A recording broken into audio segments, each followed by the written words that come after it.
Please, I can still make it right. Ouch! Developers! Developers! Who wrote this? Who did this? Who is responsible for these tears? Hello and welcome to my YouTube channel. I am Espoir David, and in the last video of Criminally Yours, we got ending 1 with Nick, where we just gave up being a superhero and just became villains together. But I did kind of leave my entire life behind.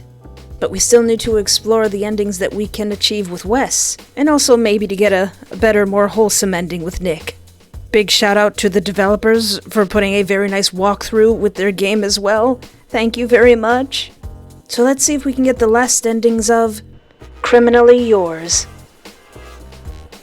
Alright, let's just get this out of the way. Let's just get this out of the way quickly. Rejecting Nick when he's passed the lie detector test and he's working so hard to be a good boy. He wants to be a good boy, but he's a bad, bad boy, and I have to reject him. He steps forward slowly, like I'm made of glass. Then maybe we could try again. Start over. I don't expect everything all at once. Just a chance. No, Buki, I'm sorry. He reaches for me, not to grab, not to plead, just a small gesture, an invitation. And I want to take it. God, I want to. I really, really, really, really, really want to. But no. But I can't. I step back. His hand falls to his side. His smile cracks just a little. I'm proud of you, I say, and it hurts more than I expected. I am. You've come further than I thought you ever would. He says nothing, just waits.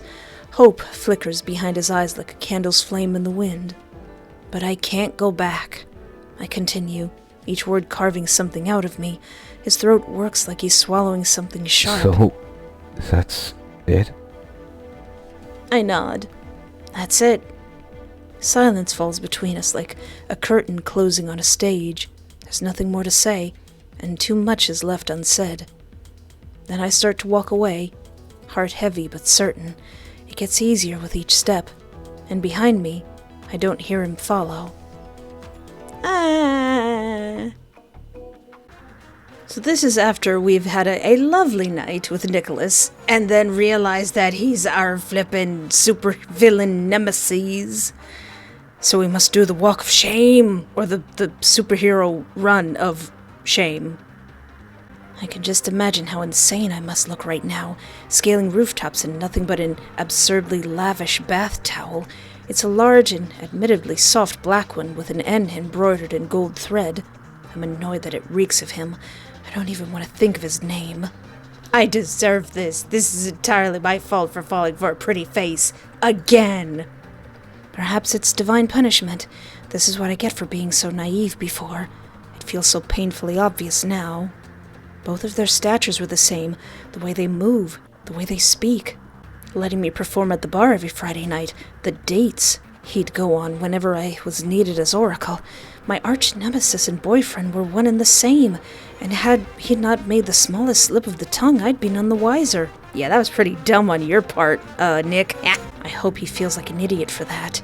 He got far too comfortable, but for how long would I have not known? I'd like to think I would have found out eventually. But this goes beyond rose-colored glasses.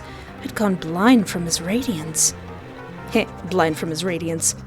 It was an evil thing for him to do, to make me fall for him. But fair was fair. He'd beat me this time. And now I had to do a walk of shame all the way home because of it. I focus all my attention on fleeing the scene, finding some refuge in one of the many warehouses in the city. Don't look at me, Mom!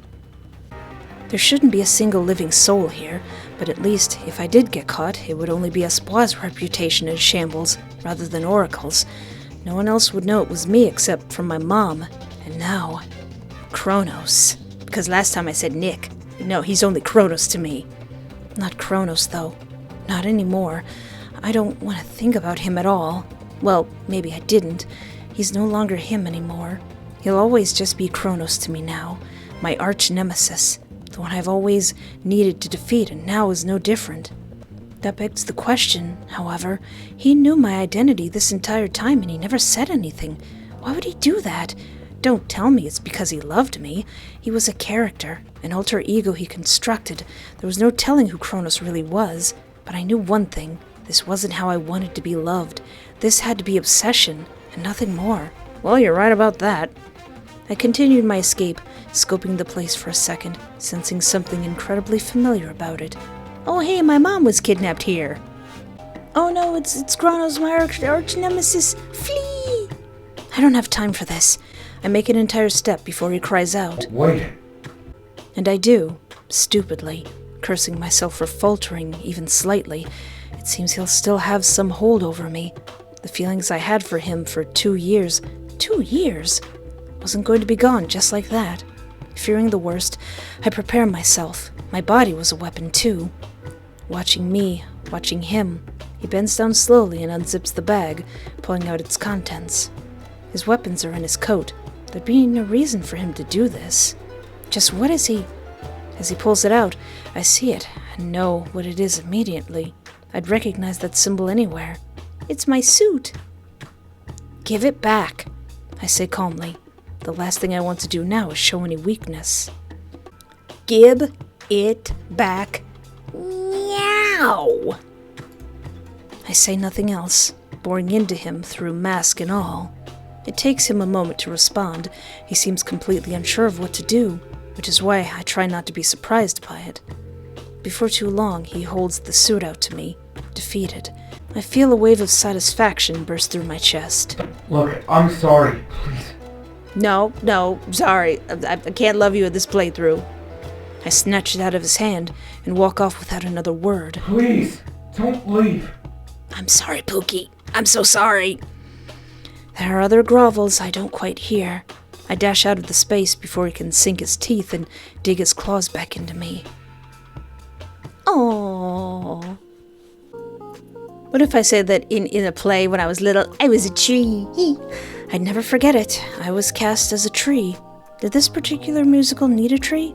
No, it really didn't. It didn't occur to me until many years later that they had created and casted me in the role to preserve my confidence. I may not have had the most talent, but I made up for it with enthusiasm. I was the best tree they ever had. Sure, maybe not the most flashy of roles, but to me, it had changed everything. I was the most exuberant tree they ever saw on stage. To this day, it proves that I was capable of so much more than I gave myself credit for. Not long after that, I ended up taking on bigger roles slowly over time, till I eventually had leading roles, all of which I'd given my all. And now I'm a flippin' superhero, and I'm stuck in an endless cycle of saving people and putting my life in danger!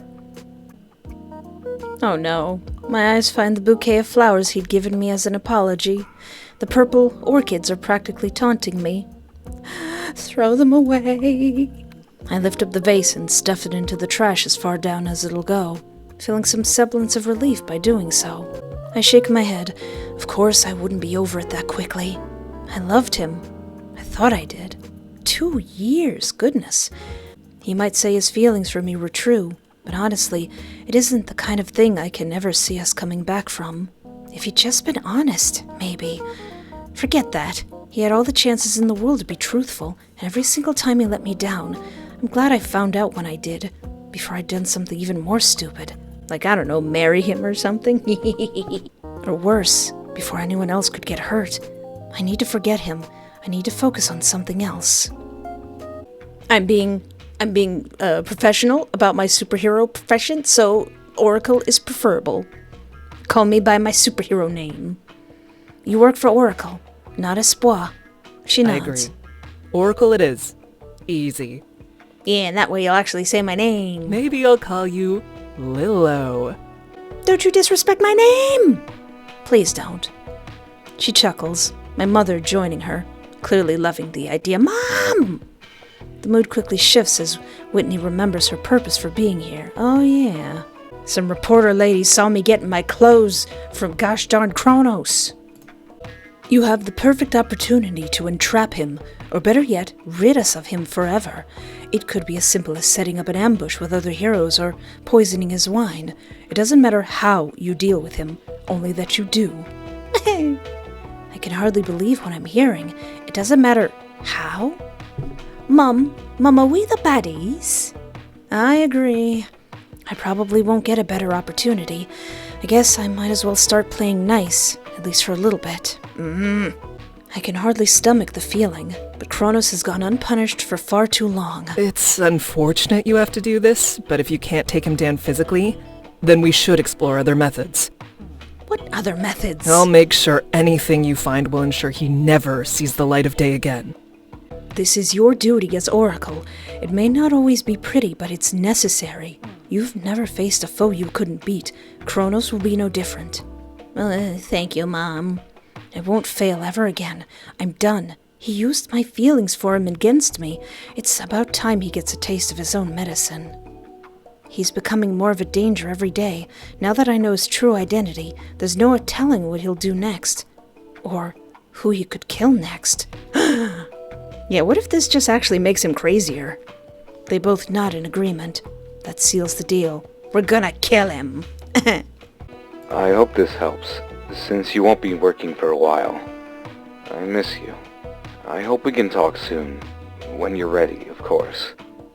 He's so sweet. Gosh darn it, I hate being mean. Send a middle finger emoji. That's the only response he's getting from me. Trying to bribe me isn't going to work. It would totally work. It's not like I can't use it, though, so thanks, but no thanks. It's the least you can do, paying me back for the emotional damages done. It's financial compensation. It's one of the only ways you'd be able to right the wrong you've caused. The next is if you turn yourself in. Save me the trouble of putting you in cuffs. What did you reply? I sent him a middle finger emoji. Very mature, Espoir. Thank you, Mother. Is that the best idea? Why not just block him? There's no good way to deal with him. He's a Yandere. What are you gonna do? I think we should take this chance, since we know his identity, to get the jump on him. What, us three? Maybe. I think we need more time. We need as much information as possible so that when he's taken to trial, we can make the charges stick. You're right, Miss O. We've underestimated him in the past, and that was a mistake. We can't afford to let him get away again. I say we work with Olympus, and Espoir uses their relationship with him to have him drop his guard as much as possible. Mom, I don't like this plan. Oh yeah, this is the part where we say, where Nick has kidnapped the reporter lady, and we're like, alright Nick, you want us to forgive you? You gotta be a hero. I understand. I can change. I will change. Oh. I can't believe you'd ask me to be a hero. You don't have to do it, but if you don't, I have no choice but to stop you, once and for all. No, you don't understand. I was going to suggest the same thing. He reaches out for me. Don't touch me. No touchy. As he goes to hug or kiss me, I extend my arm, pressing his chest back, stopping him in his tracks. Don't touch me. You still got plenty of work ahead of you. He looks like I ran over his puppy and kicked it. Not necessarily in that order. He doesn't say anything in response, a dark haze settling over his usually bright features. Besides, I'm sure we'll be seeing a lot of each other, assuming everything goes according to your plan. Nothing will keep me from you. Uh-oh. I nod, turning away from him as to not give away anything in my expression. That's Thesis. Whomst? You know who he is. Look closer. I do just that. Wait, I do. Is that you, Robin? He looks different from the photos. He got a new look recently, something to appeal to his fans, no doubt. He looks good, very dashing. Mom, I mean, he's alright. He is. I snicker. It seems like my mom's got a little crush. I can't entirely blame her. He is conventionally attractive. He's beloved, so much so even citizens of New Lycia were familiar with his work. His tattoo is distinct, assuming it's real. It must have been a tough thing to hide. Shame I never got the chance to ever meet him myself. I didn't spend much time in Olympus, otherwise I might have. But it seems Mom has. Mother. Bit young for you, isn't he? I tease. Maybe, but he's not too young for you. He's only a year younger, if I remember correctly. The last time you set me up with someone, he turned out to be a villain. And you even approved of him. Now she's all gaga for Thesis. You turned Your head turns so quickly. Thesis is nothing like Chronos. But she doesn't elaborate further. It seems she's not ready to joke about it just yet. I'm Wesley. Olympus asked me to assist you. He's pretty cute, I guess. Have you heard of the hero Thesis? I nod That's slowly. me. Oh, your Thesis? I ask, dumbly. He doesn't answer, his expression reading as if to say, isn't that what I just said? Sure, he said it, but from what I remembered, Thesis was a larger-than-life figure. I couldn't imagine him with disheveled hair and wearing a sweater in mid-April. I wasn't expecting Thesis to reveal his identity so soon, is all. If we're going to be working together, it might help if you can trust me. Seems you've had trouble with that in the past. I have trust issues. And you're not wrong. I know I messed up. I should have known better. I'm an idiot. Go on, rub it in. Relax. I'm not saying that. Only that you should be more careful. You're lucky you didn't get hurt. I want to keep you safe. That's why I agreed to take the job in the first place. His sincerity, or at least what appears to be consideration, helps me breathe a bit. Fine, it's nice to meet you. We're gonna be best friends.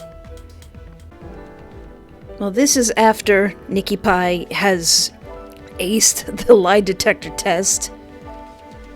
My throat tightens. I do everything in my power to keep my posture neutral, detached. You think this is some kind of romantic redemption arc? Thesis's voice cut sharp. You're not charming your way into the hero registry. This isn't about Oracle. I fear the worst, the calmness slipping into visceral anger in the blink of an eye. I've never seen Nick deal with someone so aggressive. He does something I don't expect. Chronos tilts his head, amused. Could have fooled me. With the way you've been staring at them. Little obvious, Thesis. On the job, too. Very unprofessional, if you ask me. Thesis stiffens, just slightly. I feel heat crawl up my neck. What's going on? Is he seeing things? Look, you two, you collective heads of knuckle. Quit playing. That's enough, I snap, louder than I mean to. This isn't a game, or whatever this is in your head. Take this seriously. I want to know the truth, and if he needs to be hooked to a machine for him to do so, then so be it. Chronos turns back to me, and for a second, the bravado slips, just enough for me to catch something underneath. Longing, regret, obsession, yes, but something else, too. It's written all over him. I'm taking this seriously. You know I'm not lying. He says, softly now. The machine proves that. I didn't come here to burn it all down again. I came for a future.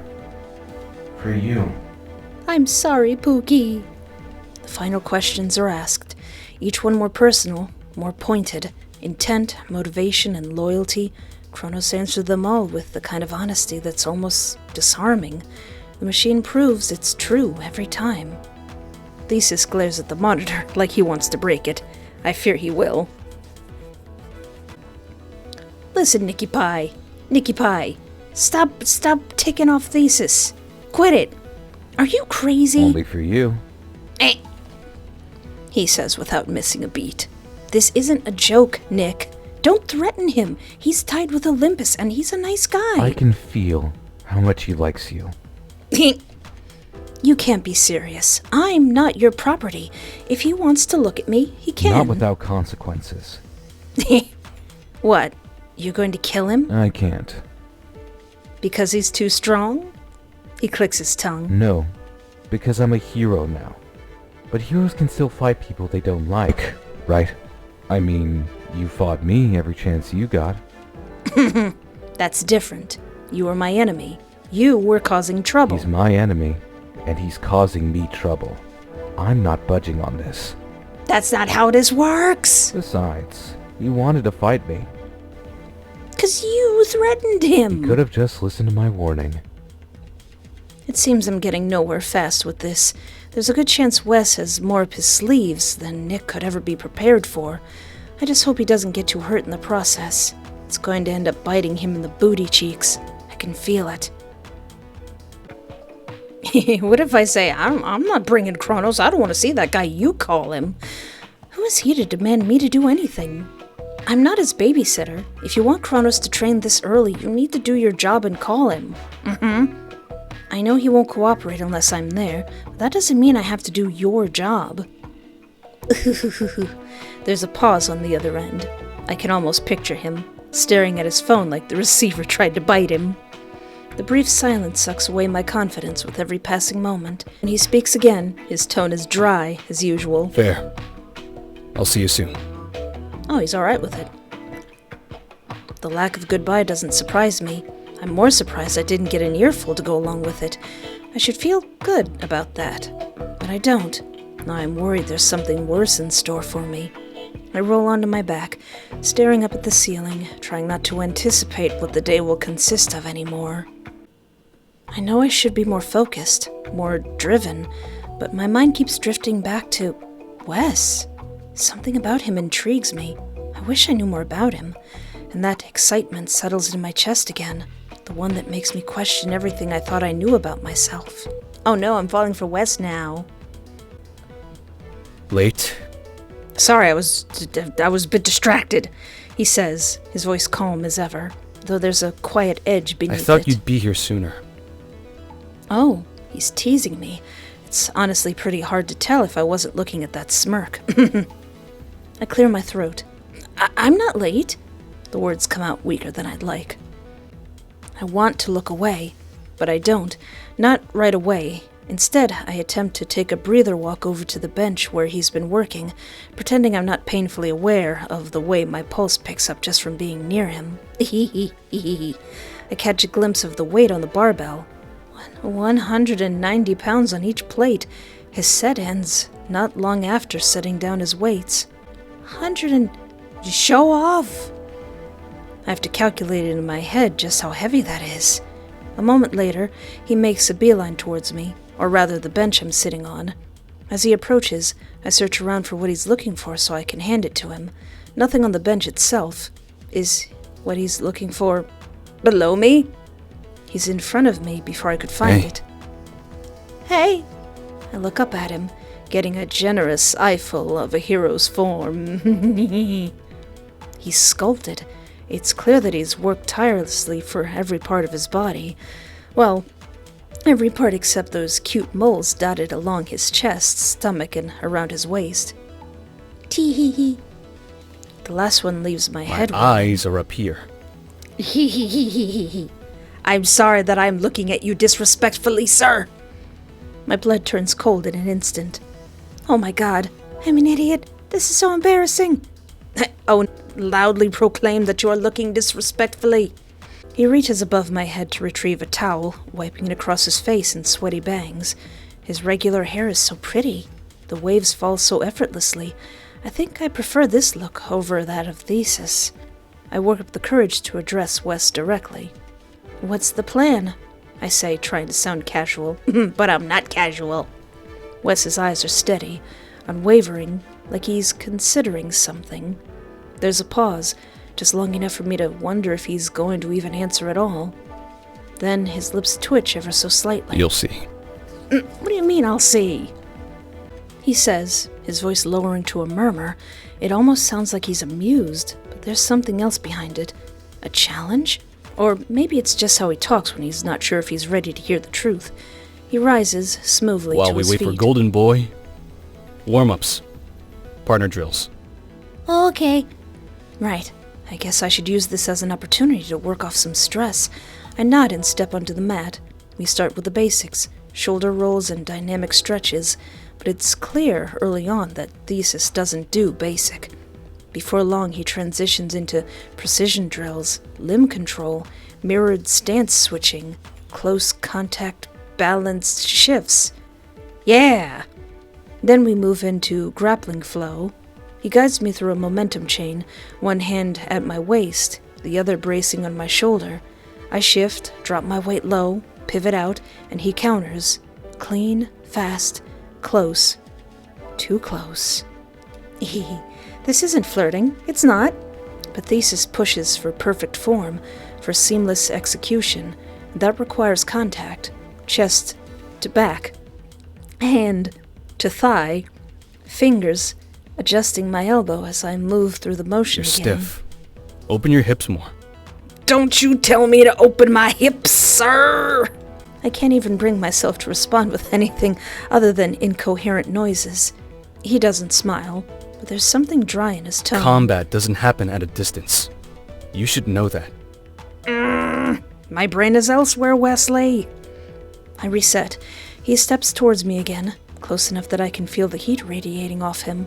Close enough that if someone walked in right now... The gym doors slide open with a hydraulic hiss. What is this? Nothing.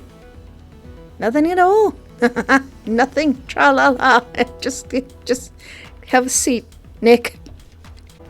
I shifted my seat, trying to breathe evenly. I think Nick knows something is up, or at least suspects that I like being around Wes. Because every time Nick looks my way for half a second too long, every time my gaze darts from him to check how Thesis is holding up, it sharpens his movements, like he's daring me to admit it.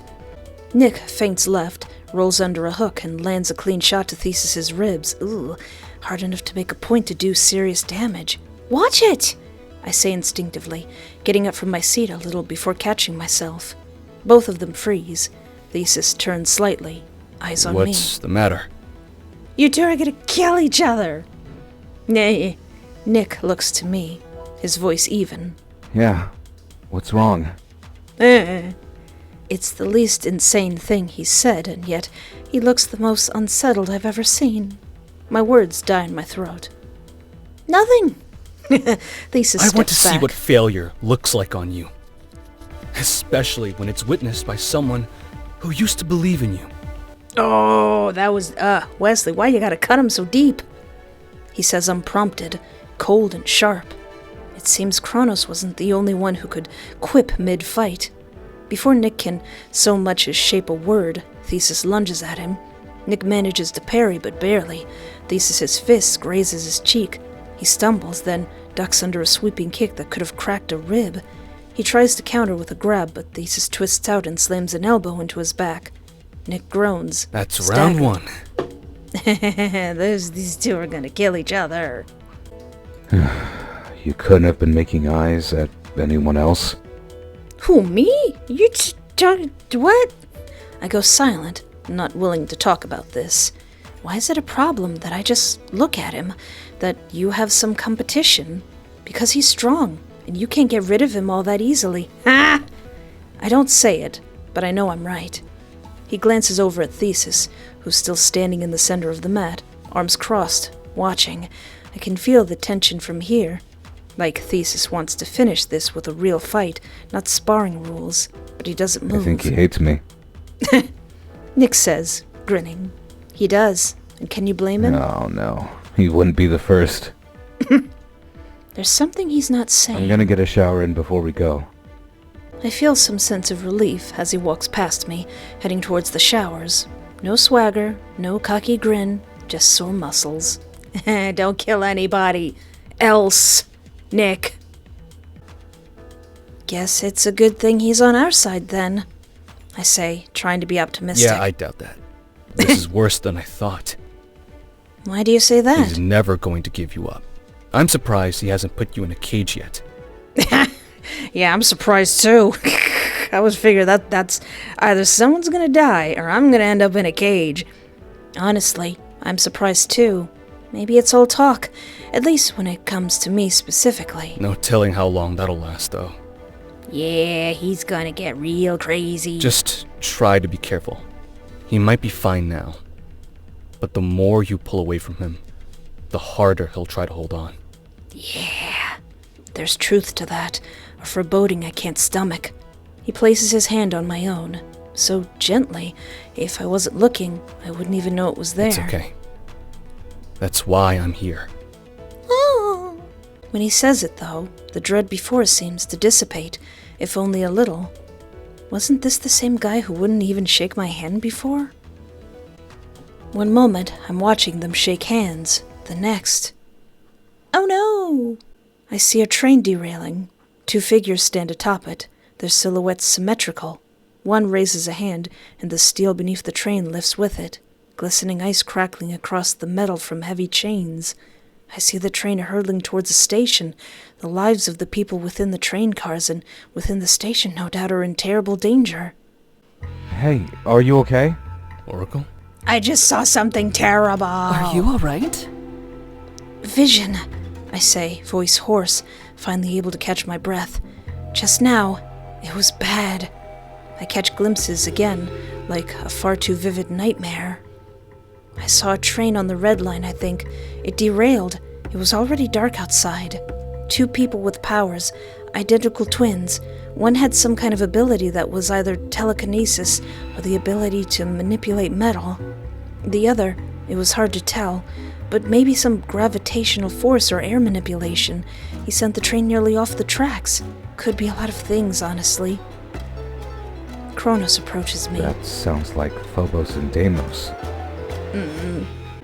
Chronos walks straight to a console blocking my view, taps a few keys, and up comes the security footage. Phobos and Deimos, caught in grainy footage, loading crates into a disguised maintenance train. Just like Oracle said, they're getting ready to board. It's a good thing you have this secret lair in your house. This is good. Well, the information is. Everything else you know about this evil secret lair is pretty creepy. I don't know what to make of everything else. Sensing my discomfort, Nick addresses me. These were my ways to make money. Lowlives tend to stay in their lane as long as their pockets are full. Didn't want any of them to mess with you, to take away from your schedule. Thank you, Nikolaos. Had that part all covered yourself, huh? He takes the words right out of my mouth. Oh wait, yeah, I forgot I'm supposed to be being mean to Nick. There really is no limit to what he'll do. No end to his obsession. It seems only now, when confronted, does he realize just how unsettling it really is. How insane he looks. How insane he is. But yes, he's also obscene and rich. I was happy I had Thesis and Whitney as my anchors to reality, not the nightmare, the dream Chronos tried to sell me. I need some air. I'm going to suffocate in here. All the crazy is suffocating. I'm right behind you. And I'm right there with them. I catch a glimpse of Nick's eyes silently pleading for me to stay. Let's meet back up outside the station at sunset. We don't know exactly when they'll make their move, but we'll be ready when they do. Yeah, like professional heroes. You heard that, Nick? I say to Nick, ensuring he doesn't ruin his chances by something as simple as tardiness. He nods solemnly. Don't keep me waiting. There's no smart response from Nick, which troubles me more than if he had. The 3 of us are able to take a collective sigh of relief when we make it out of the building. He's insane. He's dedicated. I'll give him that. Is that what it is? He nods easily. He always seems so sure. How can he? I have no clue what Chronos is ever thinking, even less now with the more honesty he displays. Can Thesis read people's minds? It's so cool you get to work together finally. This has been his dream since we were kids. Aw, wait, with me? Aw. I look at Thesis, confused. What was? He was in love with Oracle growing up. You know, it's part of why he became a hero in the first place. Aw, your big sister is teasing you. He shoots her a glare, as if he had lasers for eyes. I was a kid. He grumbles, an unmistakable flush across his cheeks, indicating that it's probably true. I grew out of it. I just admired her work, that's all. It's not weird, like you're implying. You like Oracle, don't you, Wesley? Don't you have to get back to work? Perks of being the boss, lil bro. It'll be fine. This was work. But I should go. This is strictly hero business now. She looks at Wes for a moment, voice turning motherly. Be safe. Sounds like it's going to be dangerous. We'll be fine. Worst comes to worst, we'll throw Chronos under the train to stop it. Hey, he says, looking entertained by the idea. He certainly never speaks like a hero should. Whitney chuckles as she bids us farewell. Oracle will keep you safe. I know it. Text me when everything's been handled. Otherwise, I won't get any sleep tonight. We both nod as we watch her walk away. That same discomfort settles around us. The air always gets prickly when it's just us. I don't know what he's going to say or how I'll respond. Before you go, a quick word. Sure, what do you need, Pookie? About what? Hopefully anything other than Chronos, please. You Sure, what's up? handled Sure, what's up? You've handled yourself well. 'Cause I'm not flirting with Chronos and falling into his arms again? A compliment? I wasn't expecting that at all. With all this Chronos stuff. Of course, it almost sours the kind words. Almost. It can't be easy. I've been doing what I can. You made it clear today that he can't walk all over you. I don't think he's encountered many obstacles he couldn't overcome before. Yeah. I blame myself, honestly. I trained him for a time, and now there's no telling who'd win in a real fight. Oh yeah, 'cause Wesley was his trainer. The flash to Thesis being choked out comes to mind. Could Chronos have dealt with him then? It seemed like it. What's important is that he does listen to you. He changes how he moves depending on how you react. Though it's annoying you have to keep him in line at all. Yeah, I'm gonna have to get that guy on a You leash. can't hold his hand through all of his hero work. I know. I don't know how I'll ever be free from him. This is just elaborate stalking at this point. And it's bullshit Olympus is just allowing it to happen. And to one of their best heroes, too. Yeah, this is technically workplace harassment at this point. My mother and I have spoken about what to do with Chronos. That piques his interest. She suggested I string him along, and then kill him. But I don't want to do that. Ruthless. But probably necessary.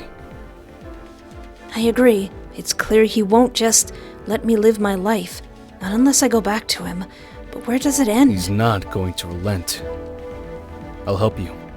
Or, I could have you both. You both could be my boyfriends. Wait, you will? But wouldn't you get in trouble? He What shrugs. hero would I be if I see a crime happening and do nothing? Aww. I don't give a damn what Olympus wants. Making Chronos a hero should have never been considered in the first place. So I'll be there with you. To stop Chronos. No matter what it takes. Anyway, I'm sure you're done talking about him. If I had to work this closely with my ex, I'd kill myself. Are you always this harsh? I'm just being honest. We, haven't really had a chance to get to know each other. Have we? Are we gonna go on a date though? I shake my head. I only know your name, it feels like. Well, not much to know. I'm a personal trainer and a hero trainer. I do some IT stuff for Olympus and work as Thesis, obviously. Physical training stuff and IT? I have an older sister, as you know, and one younger brother. Oh.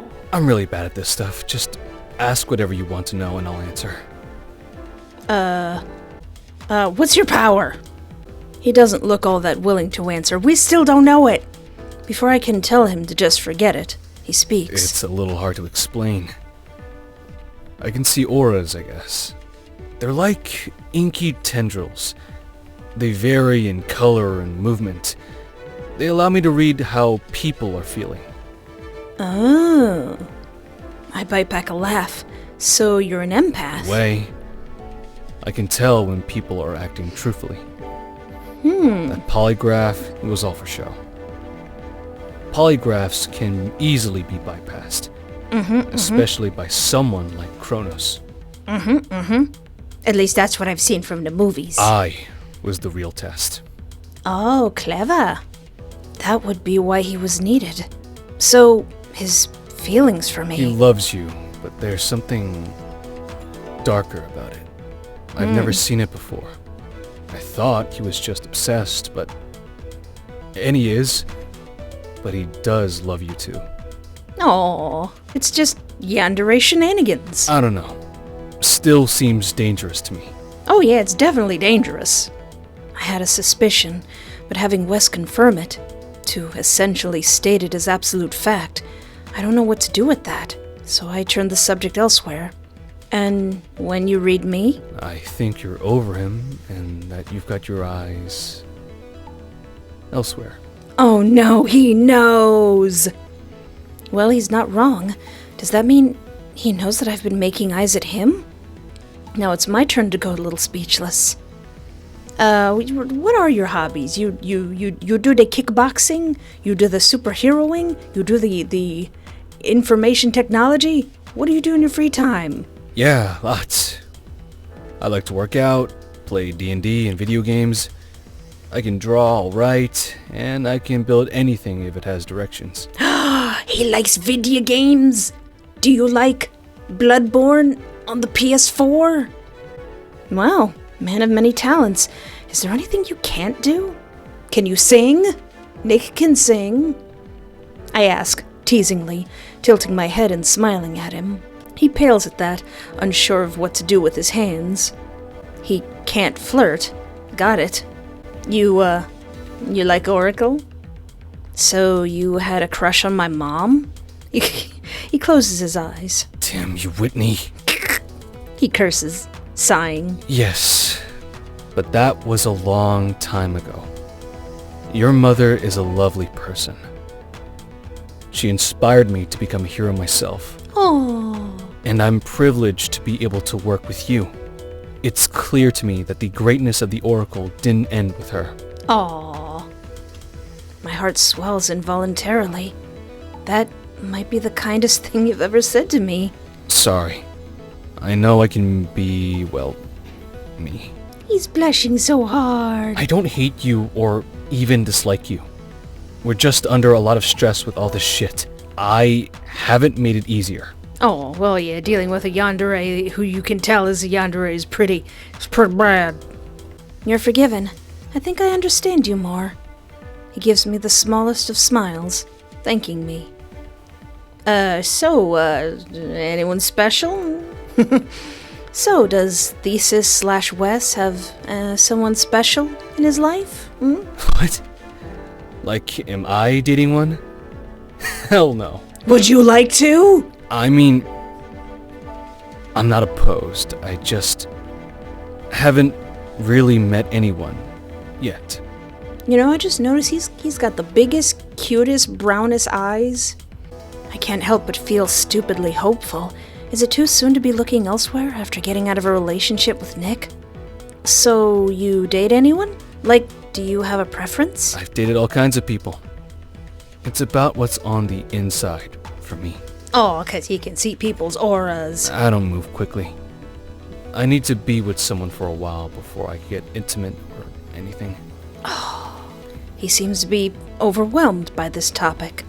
Alright, that's all the questions I have for now. Then let me ask you one. Uh-oh. I wasn't expecting that. What's your star sign? You know, astrological zodiac sign? Cancer crab. Water sign? Cancer. Cancer crab. I try to be everybody's mom. Nurturing, great intuition, and sensitive. And moody. But that's not a bad thing. I think it's good for a hero to have all those traits. Aw. I'm a Virgo. Hardworking, diligent, and a little cold. At least at first. Oh. He knows a lot about this. I wasn't expecting him to like this sort of thing. It's the most expressive I've ever seen him. He sounded so excited. Sorry. I was just curious. Don't apologize. I'd love to hear more another time. You know, when we don't have to stop a train from derailing. It was pretty cute when he talked about it. I look forward to hearing more. I catch him shifting from one foot to the other. He's always so collected, so controlled. But now, I see there's something different. He's uneasy. That much is clear from the silence that keeps growing. Something on your mind? I ask, keeping my tone light, watching his hands twitch at his sides. He clears his throat, looking down for a second before locking eyes with me. I wanted to ask you something. Of course I'll go to the dance with you. Another thing? Fair enough. I asked him plenty already. I tilt my head, leaning a little closer, more curious than anything. Yeah? His mouth opens, then shuts, then opens again, like he's figuring out how to word it. Well, first, when it's just us, you can call me Wesley. Or Wes. A lot of people do that. Okay, and you can call me Espoir. He says it. He says testing it. I giggle at that. Oh, I'd love to hear him say my name. Tee-hee-hee. I like whoever this is. For the other thing, it's nothing big, just... He runs a hand through his hair, something in his posture betraying the calm front he's always put up. Would you want to go out sometime? With me, I mean. Oh, absolutely. There's a beat of silence. He's standing there, trying to play it cool, but his eyes are darting around like he's waiting for me to bolt. I lean back, letting the moment stretch out just a little longer than necessary. You want to go out? I ask, my eyebrows at my hairline. Dinner. He says quickly, like he's worried I didn't catch it the first time. A movie, maybe? Dinner and a movie? Oh, Wes. He winces like every word he's saying is making it worse. But, now that I think about it, I don't really have the kind of money for fancy stuff. Hero salary, you know? You save in the city and they pay you peanuts. I can't help it. I chuckle, shaking my head. I'm more than aware. He doesn't laugh with me. His face stays tight, all the edges sharp, but there's something in his eyes now, like he's waiting for me to shut him down. It's not against the rules, if that's what you're worried about. He scratches the back of his neck, anxiously. I might have misread the situation. Wasn't his whole power about reading emotions? Can he not tell that I like him? Can he not? You didn't misread, I just thought you didn't like me. I feel like this is the longest we've gone without arguing. He huffs out a laugh. I love to argue. I mean, my sister is a lawyer. I think it's in our blood or something. But in all seriousness, I like that you give it back. You're not a pushover. I've always found that attractive. I snicker. Well, I guess in that case, I'd love to go out with you. It would be our little secret, though I knew it wouldn't be for long. And it's fine. We don't have to do anything expensive. Maybe we can go grocery shopping or something. He blinks, just once, and then again, as if he's processing it. Grocery shopping? Yeah, it's oddly romantic. Yeah, you seem like the type of guy to have a budget set aside. We both gotta eat. Might as well have some fun with it, unless you hate that idea. For a long moment he just stands there, staring at me, like he's not sure if I'm messing with him. But then he looks down, his lips twitching at the corners, just enough to tell me he's considering it. I guess I've never done that before. Grocery shopping with someone else, I mean. As a date. It is very romantic, actually. Maybe we can get some boba as well. How's that? Sounds good to me. Do you have a place in mind? Mine. I can make boba better and way cheaper than any of these places here. Really? Did you just invite me back to your place? He turns red at that. Or yours, or neither, I don't know. It's hard to believe he's dated anyone before if this is how he responds to the lightest of flirting. We can do either. I don't mind. He shifts his weight again, but now there's a faint smile on his face, like he's warming up to the idea. All right. I look forward to it. But first things first. Gotta get back to the station before it gets any later. He says, his voice softer than usual, like maybe he's relieved. I wasn't expecting this, but there's something about it that completely takes my mind off of everything.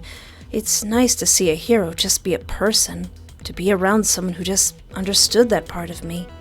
I wish I'd met someone like him sooner, then maybe I'd have stopped Chronos sooner. and avoided Nick's charm. I knew I'd have to keep this between us for a bit, but it was only a matter of time before it would come out. The truth always comes out after all.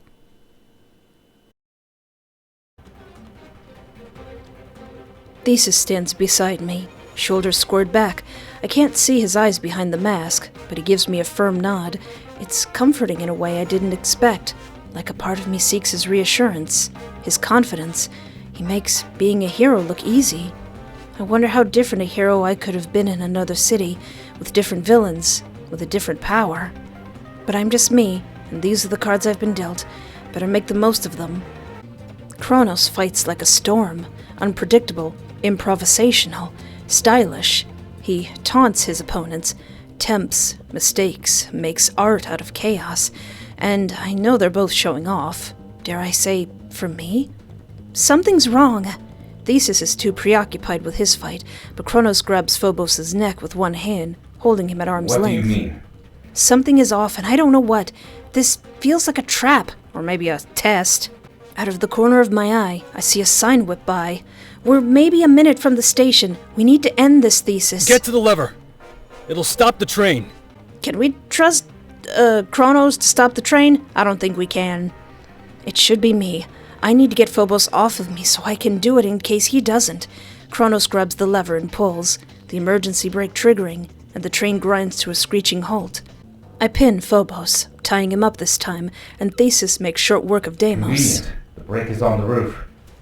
He stands over Phobos, looking more than a little heroic. Catch all that, Oracle? I can hear the smirk in his voice. Yeah, I saw it. I'm out of breath as I look towards Central Station, only seconds away now.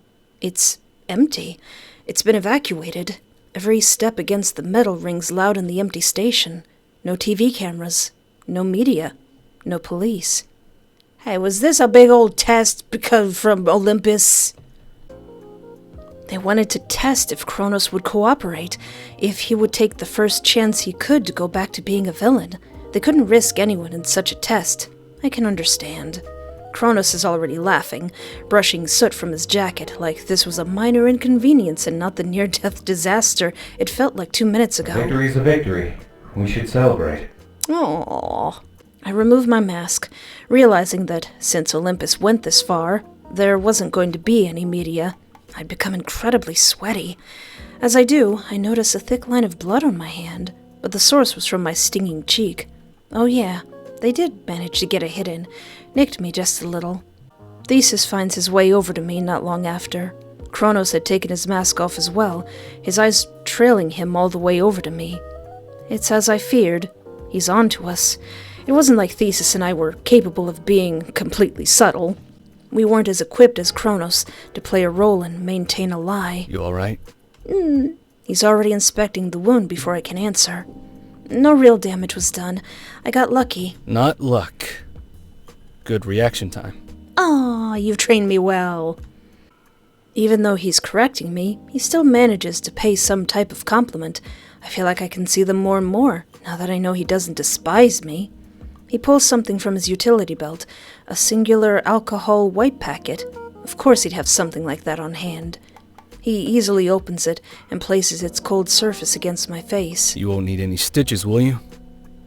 I'm not too bad with a sewing needle. Aww. I chuckle, surprised I can sense the joking tone in his voice. I wave the offer away anyway. He pulls back eventually after finishing, placing a bandage in its place. Another thing I should have been taken aback by at this point. I'll pass. Thanks, though. It's nice seeing you, well, a little relaxed. You don't have to be so serious all the time, nor do you have to shoulder everything alone. I'm here to help where I can. I appreciate that. Just used to doing things alone is all. Takes some getting used to. He gives me a small smile. I note his little beauty mark at the corner of his lower lip, beginning to see why he has so many fans. Oh. One moment we're smiling, and I forget where I am and how I got here. The next, our little bubble we've made for ourselves begins to pop. Oracle. The voice is like a blade cutting through the silence. I turn to see Chronos, standing a few paces away, his posture rigid, eyes fixed. Thesis doesn't flinch. In fact, I'm not sure he even blinks. His gaze doesn't leave Chronos, but it's like he's weighing something, deciding if this is worth his time. Guys! Chronos doesn't wait for an invitation. He steps forward, closing the space between us without a word, his presence filling the air. I thought you'd be done with this by now. Thesis's gaze remains neutral, but there's something sharp in his eyes now. What do you mean? I'm not interrupting anything, am I? The last bit sparks a flicker in Chronos' eyes, just for a second. Oracle. He calls to me, his voice quieter, almost a warning. I look at him, feeling the weight of his gaze. Listen, Pookie, I'm sorry, but I'm gonna have to ask you to leave me alone. I don't need you hovering over me, I say, my voice steady. Chronos doesn't immediately respond. He watches me, his expression unreadable. The menace I'd noticed before, in passing, is ever-present now. His eyes flick back to Thesis instead. Uh-oh. So much for not giving a damn about our relationship. His words are sharp, but with a strange edge to them, like he's trying to provoke something in Thesis. I'm not going to talk to Olympus about having Oracle train me. Are you? The deal was off. He hadn't won the fight. It was a tie. Thesis doesn't even correct him. He doesn't rise to any of it. He just watches Chronos, eyes cold, unbothered. I'm not going to argue with you. There's a long silence. Chronos stands there, his presence heavy, and for a moment I think he might push further. But then, without a word, he turns away, leaving the tension hanging in the air. Somehow that unsettles me more than if he'd stayed. I watched him walk off until I can't see him anymore. No matter how much distance there was, I felt very little relief. Hey, relax. Don't worry about him. I'm gonna. I pivot, staggered. It was like he was reading my thoughts. Wait, he did know how I felt at least. That meant he could read Chronos's too. What was he feeling just now? I told you not to worry. It doesn't matter how he feels. It kinda matters when he comes back with a knife. This is about you. But, okay. I don't want you to get hurt for my sake.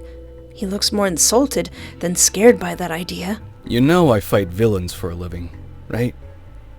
Kill for a living? Haven't you? No, I never killed nobody, no how. I've never killed anyone. All my bad guys end up in jail. Seriously? That's almost more impressive. I hope you never have to. There's no going back after something like that. You officially have to change your costume to black. I'm surprised that he had to. I mean, my mother had to as well. She had her reasons. Being a hero wasn't stainless work. He sounds like he's come to terms with it. I'm curious about what exactly happened. It's too soon to ask something so sensitive, so I decided not to for now. We don't discuss it more beyond that. There's a silent understanding that rests between us.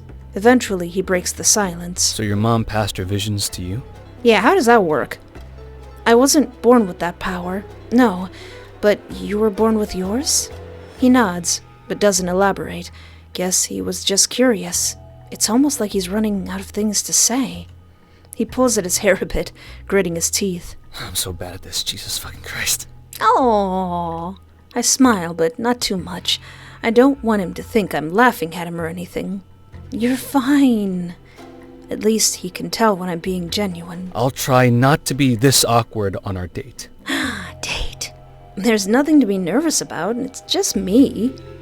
That doesn't seem to do much to settle his nerves. I like you. I didn't think I'd even attempt dating after, well, you know. We can just take it at our own pace. He gives me a small smile. Thanks. We'll talk soon. Have a good night. Oh. Good night, Wes. He waves me off, leaving me standing alone for a moment before I decide to finally go home myself. Chapter 25. Are we gonna go on our date now? The following day comes without so much as a hitch, much to my surprise. Hey, I didn't wake up in a cage or anything. My vision this morning is a set of 3 tarot cards, the Tower, the Star, and the Lovers. I don't like that the Tower is in there. I'm pretty confused. It takes place in a room I don't recognize. I don't see anyone else in the vision. I know tarot. Well, I mean, I'm no expert at all, but I know Tower bad. I know about tarot, but I can only speculate what it has to do with me. Are they my cards or for someone else? They're major arcana, and from what I can gather, it feels like it's related to me in some key ways, but tarot is meant to relate back to the reader. The more pressing question is, why will I even be reading tarot today in the first place? I reached for my phone and squinted the screen to a morning text from Wes. Is today too soon for our grocery date today? Oh yeah, we're going grocery shopping. Early, preferably. I look at the time, just past 7 in the morning. My brain's still fuzzy, but I don't mind. I type back quickly, smiling despite my mild headache. Ugh. Sure, I'm awake now. Meet you at my place in an hour? Almost immediately, the little dots pop up, signaling their reply. See you soon. I'm surprised he doesn't have text signatures enabled. I stretch, then head out to the kitchen to grab a coffee while I wait. I'm careful not to say anything date-related to my mom, opting to just say I'll be getting groceries, which is true. An hour later, I step outside, only to see Wes standing there seconds away from knocking and completely blowing my cover. My mom's gonna see us. Hi, I say a bit too loudly. Hey? I wasn't expecting you to pick me up. I thought you were just going to meet me downstairs. Figured since it was a date, I should walk you the entire way. Shh! My mom is gonna hear that we're going on a date. Guess I should have brought something too. Shit. That's all right, Pookie. I can't suppress the huge grin on my face. I appreciate it, but I was hoping to keep things mostly casual, so it's okay. We should go downstairs. I don't want my mom overhearing. Oh no! Why's that? All my hairs stand on end. Merda! Wesley! Mom! He straightens, despite not being slouched before. I'm surprised he doesn't raise a hand in salute. So, good morning, ma'am. My mother giggles at his reaction. I can already tell she's eating this up. What brings you here so early? Wes shoots me a look, almost asking for help, almost asking why himself. Wes and I are going grocery shopping together, and that's it. No shenanigans, Mother. I confess, trying to downplay it. It's fine for 2 coworkers or friends to go grocery shopping, but as before, I underestimate my retired superhero mother. That's a cute idea for a date. Was that your idea, Wesley? He pales, despite his skin having barely seen much sun to begin with. It was mine. Sounds fun. I'd love to hear all about it. I shoot my mother a knowing look, but she plays innocent. Be safe, you two. You'll keep her safe, won't you? He nods immediately. Have fun, but not too much fun. We're gonna have so much fun, Mother. She just has to say. I'm shoving her gently back inside the apartment. I shut the door, practically dragging Wes along with me.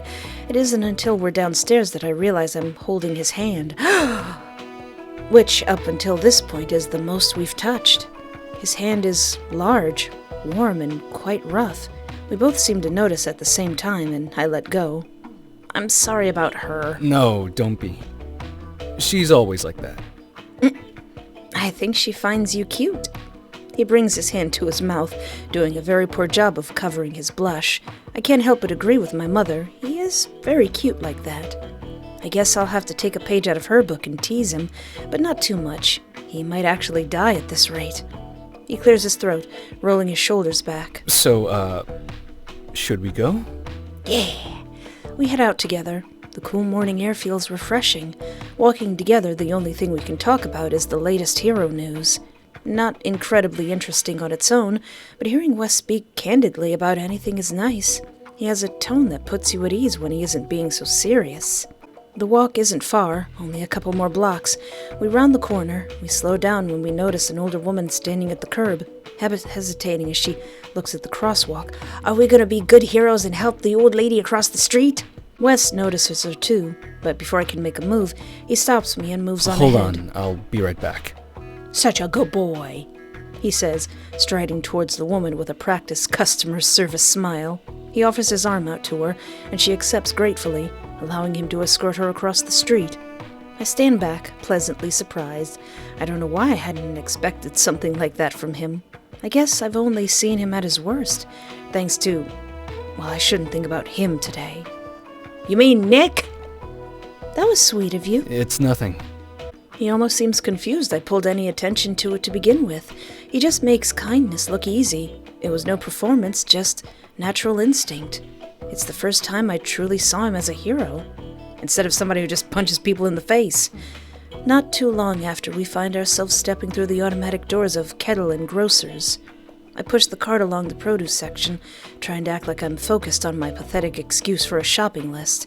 I start picking out tomatoes, but my eyes keep drifting back to Wes. He's pretty expressionless. I worry if he's bored, or worse, having a bad time. But I have to remember that he's not really good at hiding his emotions. If he was bothered, I'd probably know. I notice the way his brow furrows as he picks up a bunch of bananas, like they're classified documents rather than fruit. He lifts it up gently, inspecting them, even weighing them with his hands, despite a scale being within a few feet. I can't help but smile a little. You know, you might be overthinking it, I say, trying to break the silence. He doesn't look up immediately. His hand hovers over another bundle for a moment longer before he answers, his voice quieter than usual. Just want to make sure I pick the right ones. They go bad too fast if you don't get them at the right point. Oh, he finally picks up one and puts it back, frowning slightly. I guess I'm just used to, well, to making sure everything's in order. Aww. The way he says it makes me pause for a moment. Not just about bananas. Got it. Guess that's why you're the one who gets newbies out of tight spots, I say, trying to keep the mood light. His eyes flick to mine briefly, then drop back down to the bananas, but there's a faint blush on his cheeks. He clears his throat. Yeah, I try to keep things under control. More comfortable that way. Mm-hmm. I can't help but smile, my heart softening at how he's so awkward about it. It's oddly endearing. I think I can relate in some ways. It's okay. It's important to enjoy the small stuff. There's a flicker of uncertainty, but also something else. It's not the sharp, calculated look he usually gives when he's in mission mode. It's softer. Almost like he's letting his guard down, even for just a second. I can do that.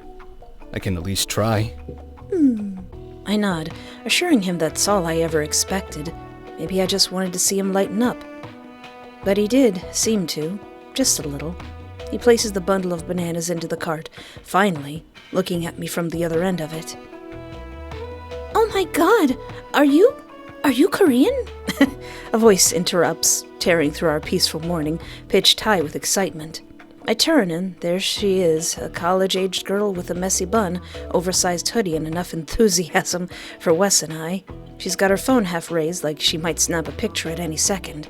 Wes grins. Half, but yeah. You look exactly like someone from a K-drama. Like, seriously, are you famous? Or a trainee? Ma'am? Don't be rolling up on my Kool-Aid, ma'am! She gushes, stepping closer. You could be in a boy band, or maybe like the sexy brooding guy in a revenge drama. The cheekbones, the hair. Ma'am, I'm gonna have to ask you to back up. I stare at her. Wes glances sideways at me, then back at her, his expression unreadable. Thank you. He says, voice Are neutral. you done? She falters for a second, blinking. I just thought... Cool. Can I get back to my date now? Yeah, you tell him, Wes. He says flatly, tilting his head slightly towards me.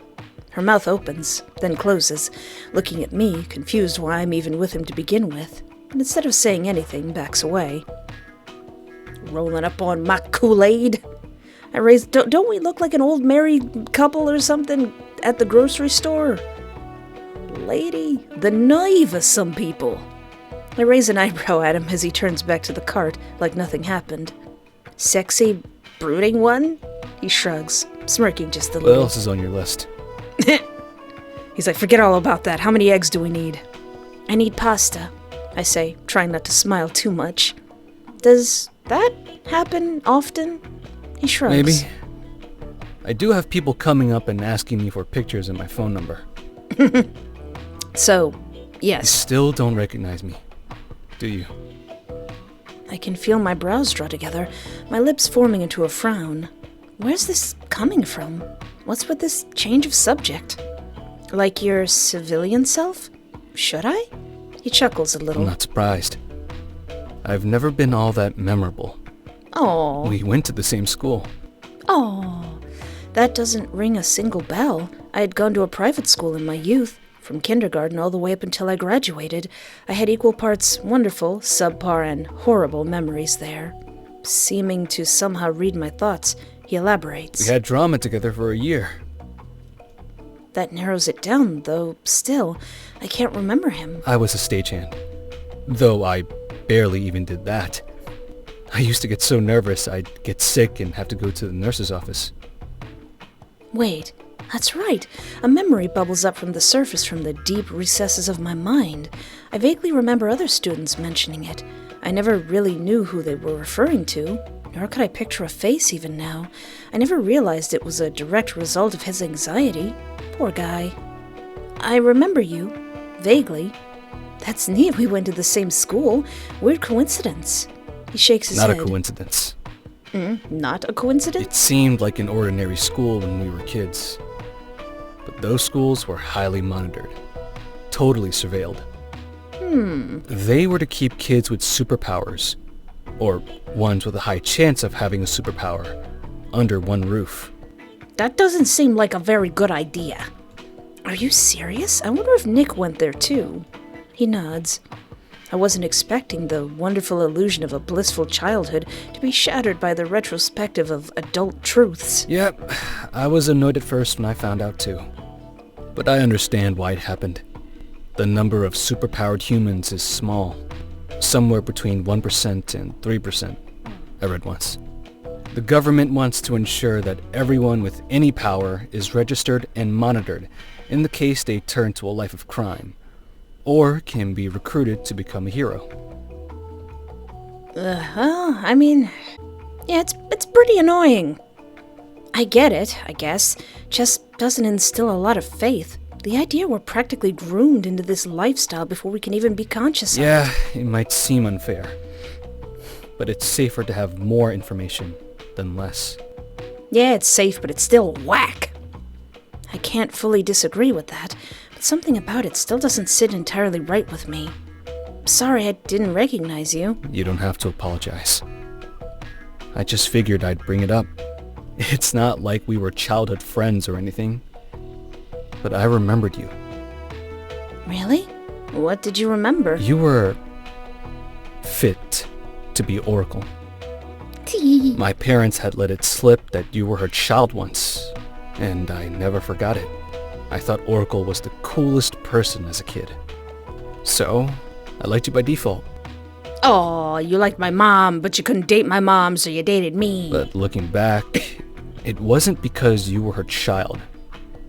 It's because you're you. Headstrong and pretending to be everybody's protector? There was a musical we were in as kids. Maybe you remember. They recorded it and posted it online even. I picked that I was a tree. You played your part, and it was really inspiring to me. You put your entire heart into it, and it made me want to do better. Not be so nervous and scared of everything.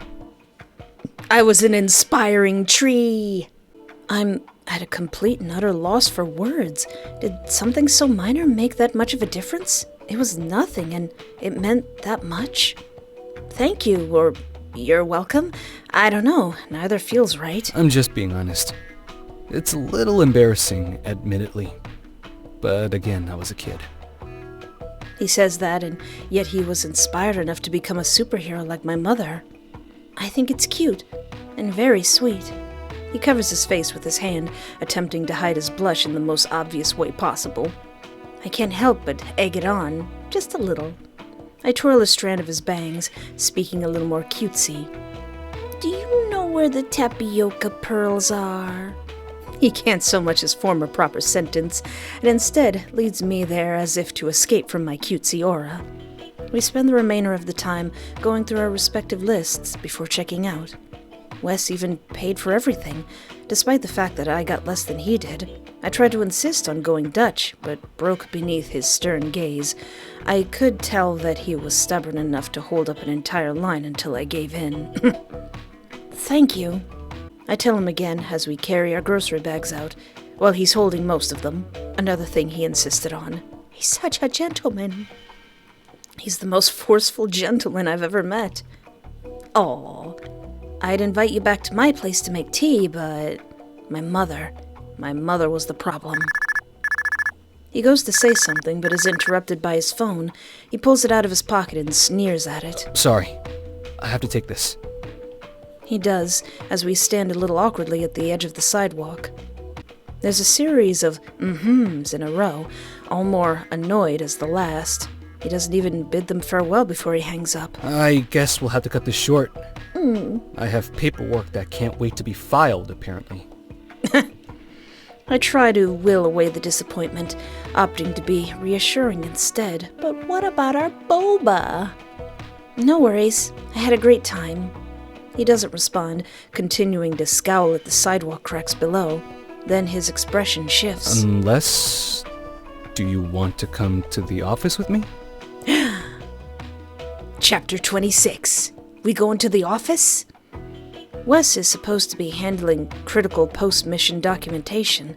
I might have said yes far too quickly to continue our date. When we arrive, he spends a great deal of time on his paperwork as I scroll through my phone. Not an ideal date, maybe, but I weirdly enjoy the company. By the time noon comes around, he's finished enough where he can make true on his promise. He brings out his electric stovetop. It's the last thing I expected for him to have or use. Why do you have that? Work long nights sometimes. I have a little fridge of food so I can make some meals. That's really smart, actually. Man, that's dedication. I sit on his couch, that I bet he's slept on far too many nights. He seems to be the type to work himself to the bone. I tuck my legs beneath me, watching him as he begins prepping the boba. Before too long, he starts to argue with tapioca pearls, like they've wronged him personally. They're sticking together. He mutters under his breath, poking at the pan like he can shame them into softening. I lean back, amused. Maybe if you glare hard enough, they'll be too intimidated to clump. He shoots me a look over his shoulder, practicing that glare on me first. You want to cook them? No. You gotta cook 'em? You gotta cook boba? I don't know, I've never had boba. I say quickly, holding up my hands in mock surrender. I'm just here for moral support and boba, hopefully. Is it really that good? The corners of his mouth lift a fraction, an expression he's still learning to wear without looking like it hurts him so. It's funny to see him like this, as someone who makes tea. He brings over 2 plastic cups filled with brown sugar, oat milk, and perfectly dark pearls bobbing at the bottom. Is that what boba is? He hands me mine as he sits beside me, close enough that our knees almost touch. I sip, and the second it touches my tongue, I know he wasn't full of it. This honestly might have been the best boba I've ever had, and the cheapest. This is actually amazing. I told you. Though it sounds more matter-of-fact than bragging. Of course, someone as particular as you would be able to pull this off. He shrugs like he doesn't disagree. That's some good boba, sir, I assume. I glance around the room, taking in more of his office space now that I'm not distracted by his boba cooking show. Everything's tidy, clean, but certainly lived in. There's a clear order to everything. There's a framed map of the city on one wall, a small bonsai tree on the windowsill, and quite a few expensive-looking Lego sets on the shelves. Aww. Then I see it, the photo on his desk.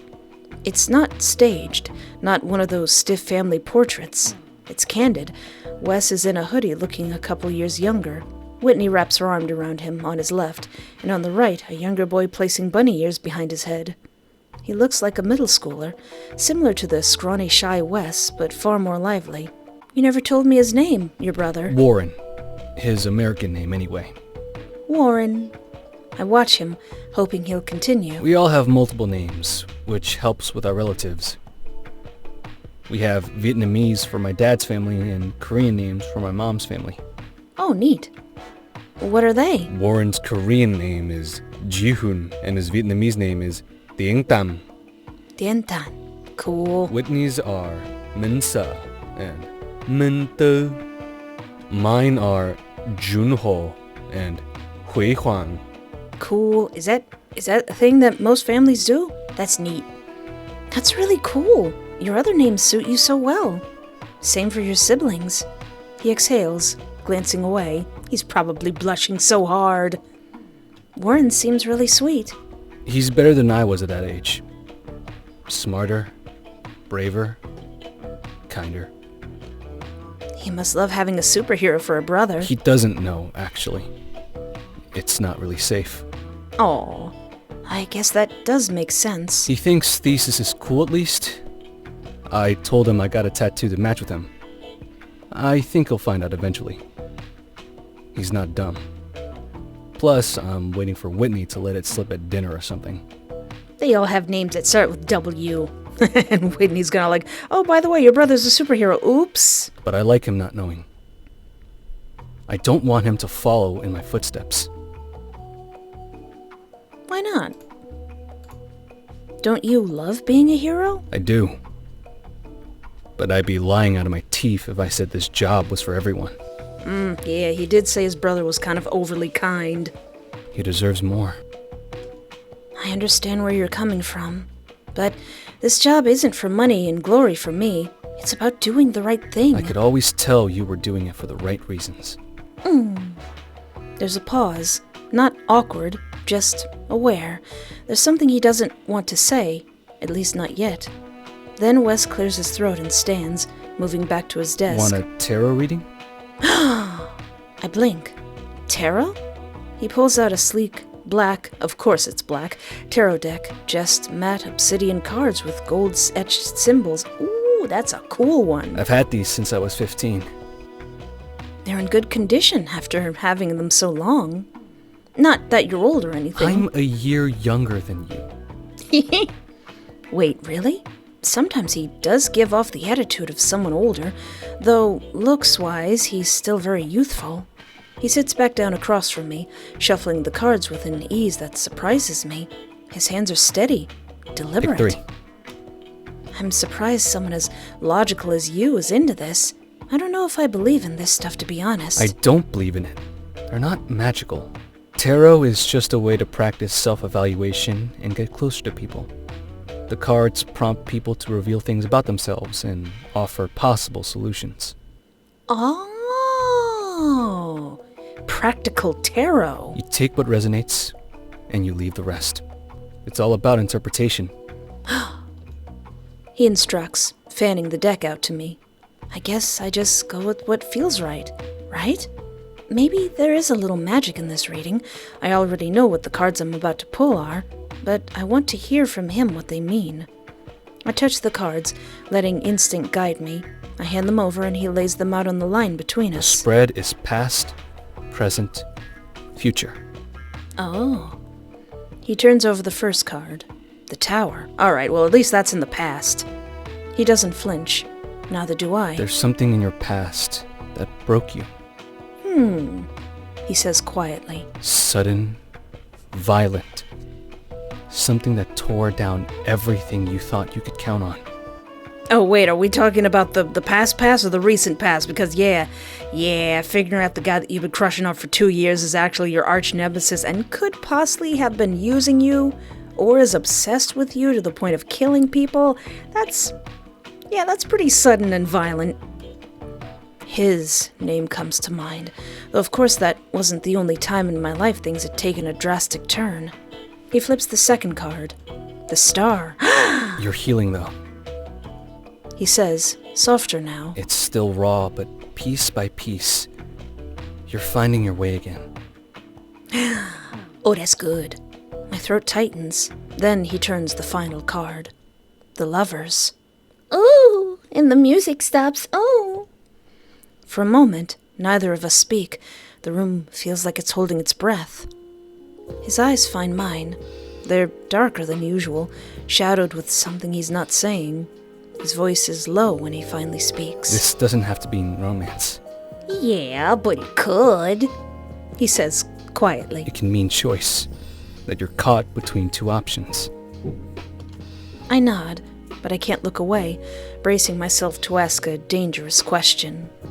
And if it does mean romance? His fingers brush mine, barely there, a ghost of a touch. Then it means we're going in a good direction. Oh my god, let's make out. The silence between us is electric now. His gaze drops to my mouth and he leans in, slow and cautious. I feel the tension wind tight in my chest. My breath hitches. The space between us disappears, leaving just an inch left between us. Maybe less. I'll get my ruler. And then he stops.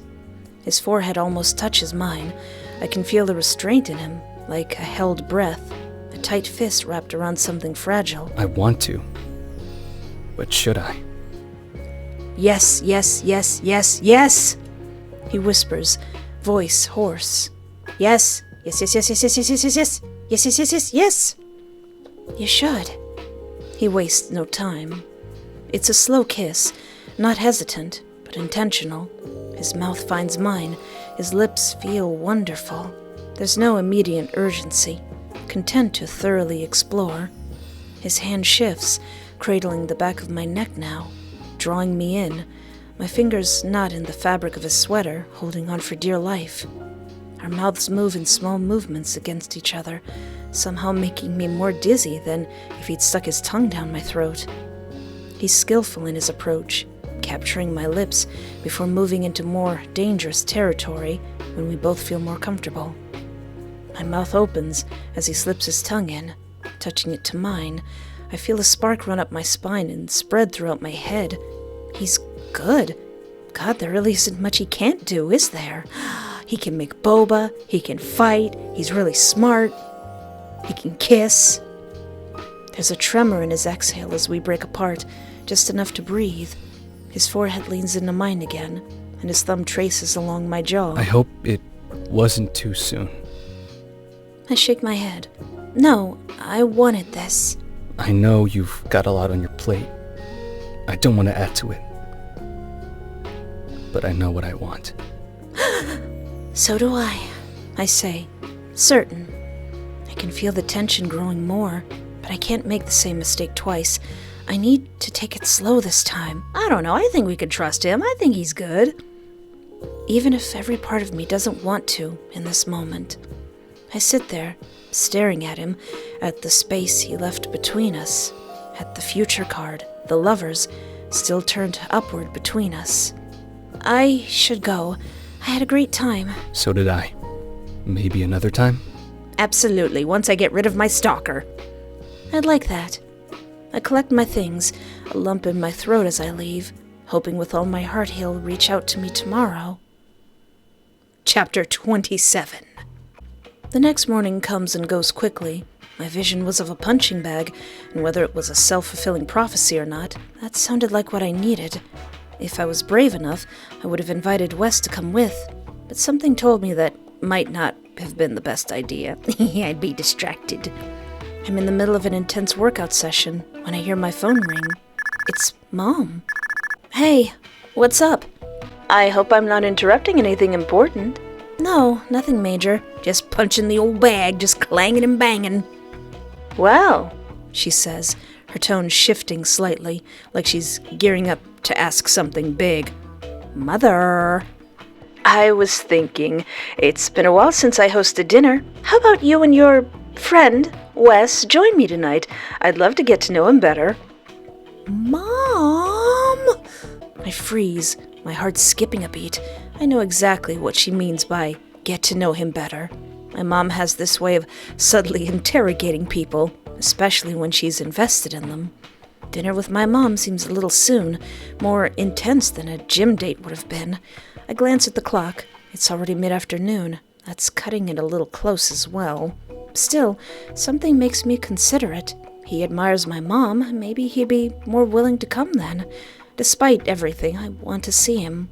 I felt like, with my mom as my cheerleader, I might actually stand a chance.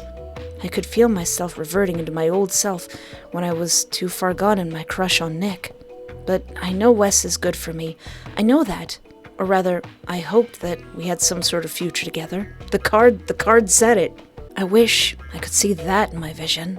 Yeah, sure. I can check with him. He might be busy with work, but I'll ask. I say, trying to sound nonchalant, but I can feel the heat creeping up my neck. Oh, I'm sure he'll make time. She sounds way too certain, and stupidly I believe her. I'll start making dinner, and you two can come whenever you're ready. I'm really looking forward to it. There's that unmistakable note of happiness in her voice. She likes him that much, huh?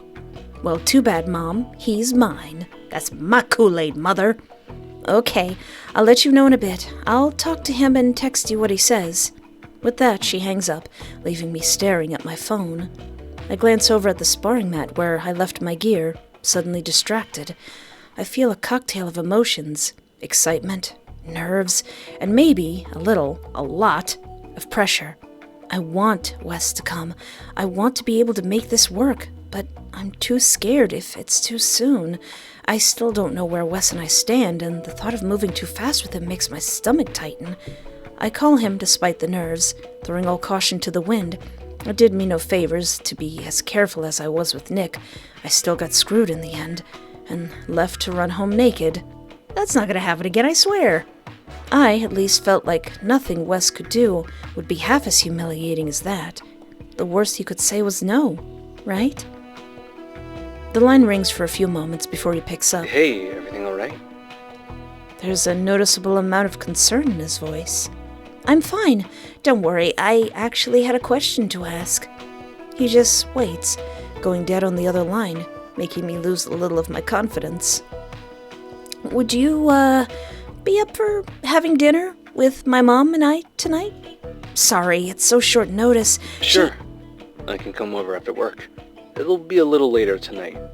Is that okay?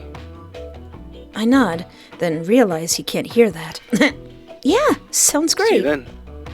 Take care. I feel the tension in my chest loosen a little. Okay, I whisper to myself, feeling a little lighter. Maybe Mom was onto something. I'm home, and a couple hours later, I made sure to run as many errands as I could on my way home. The smell of garlic and roasted vegetables fills the air as soon as I enter the front door. My mom is already in the kitchen, humming to herself as she works over the stove. She's a little more dressed up than normal. Wes arrives at about 5:30 p.m.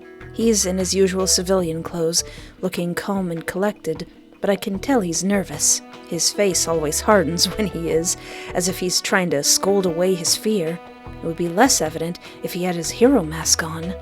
Maybe that's why he looks so confident as Thesis. He steps into my apartment. He holds a long brown paper bag in hand. You brought wine? A man after my own heart. Wes greets her with a polite but slightly tense smile. Thanks for inviting me. Food smells good. Thank you, and you're very welcome, darling, she says, giving him a once-over before her eyes soften, clearly pleased to see him. Please, make yourself comfortable. I hope you're hungry. It's been a while since I've made this. It's my special recipe. Mom, you're breaking out the special recipe? It's true. I don't think she's made this since I was a teenager. She's really putting her best foot forward. Wes and I sit down at the dining table, and it doesn't take long before the conversation starts to feel a little stilted. Mom is talking about everything, work, her book club, Olympus, and then suddenly her attention turns back to Wes. So, Wes, she begins with a knowing smile. Tell me, what made you want to become a hero? I've heard a little about your background, but I'd love to hear your side of things. Something tells me she already knows. She just wants him to say it. I notice Wes stiffen for just a moment before he speaks. Well, when I was younger, I wasn't exactly a superhero fan, but I guess I could say it all started with Oracle. With you. Oh, Mom, you made him say that. You made him say that, Mom. He says, self-consciously. I feel pretty bad for him, but it's also fun listening to him. My mom's eyebrows raise in surprise. clearly intrigued. Oh, I didn't know Oracle was the reason behind your decision. You knew that, Mom, you knew that. Wes shifts in his chair, his fingers playing with the edge of his napkin. Yeah, I even got a tattoo of your symbol. He admits, his voice soft, pointing to the spot on his right wrist, unbelievably embarrassed. I mean, it's a pretty cool symbol. I can't help but choke on my water, and Wes immediately looks over at me, a little mortified. My mom, on the other hand, chuckles. She has that knowing look on her face, like she's piecing it all together. That's so flattering. You're gonna make me blush. Wes rubs the back of his neck, clearly uncomfortable, yet somehow manages to keep elaborating. I started training around 15, and it kind of just took off from there. I bet you're a natural talent. He shrugs, but I know it's true. Mom leans back in her chair, nodding encouragingly. I'm glad you found your calling. She continues to ask Wes questions, but I can feel him easing into the flow. He's not used to this much attention, but my mom, or rather his idol, showing genuine interest in him, seems to bolster his confidence. I feel thankful I can give him this opportunity, if nothing else. Yeah, Whitney raised me in a lot of ways. She's always been like a third parent to me. I love Whitney. Such a powerful woman. No wonder you turned out to be such a great man. The best men are raised by strong women. She's not even attempting to hide her admiration. I'm sure she's so proud of you. Wes shrugs, but I can tell the compliment means something to him. He smiles slightly, though it's tinged with a little sadness. I hope so. Dinner winds down, and I can feel the tension easing. It's still a little awkward, but there's warmth here, a feeling of family, and I realize that, surprisingly, this seemed to be exactly what I needed. I feel my mom's approval, and for the first time, I feel like maybe I'm doing something right. Like I've managed to get back on the right path, like I've become free of what's been holding me back. As we finish up, my mom stands, pushing her plate aside. She glances at the both of us, her eyes twinkling. You know, she says, her voice suddenly more serious. I'm just so happy you guys found each other. We're good friends, I say, making sure Wes isn't forced to be in a relationship with me just by my mom wishing it were so. I'm happy to have met her too. He says, thoroughly surprising me. I'm careful not to react too much, lest my mom attempt to embarrass me more. After dinner, Wes and I step outside onto the apartment balcony, the cool evening air brushing against our faces. I lean against the railing, feeling a strange mix of relief and excitement. The door clicks shut behind me, soft but final, muting the sounds of silverware clinking and my mom's laughter echoing from the kitchen. Wes's elbows propped against the railing. You survived, I say, sliding the glass door closed. He huffs, sounding doubtful. Barely. I lean beside him, elbows brushing the edge of the railing. I thought you handled it well. Wes laughs under his breath. It's small, but real, and something in my chest loosens at the sound. I don't think I've ever met anyone like her. She gets that a lot. She's not what I expected. She's softer in person. Not that she's soft, but she's warm. But no less dangerous for it. You know what I mean? Yeah, Mom could be pretty unassuming until she pulls a knife on you when she gets serious. Yeah, I do. You're a lot like her. It's clear he wasn't expecting that, and shakes his head, but I know I'm right. He glances sideways at me after a moment. What about you? What about me? Why'd you become a hero? 'Cause my mom told me to. He waits, doesn't press, but the question lingers in the space between us.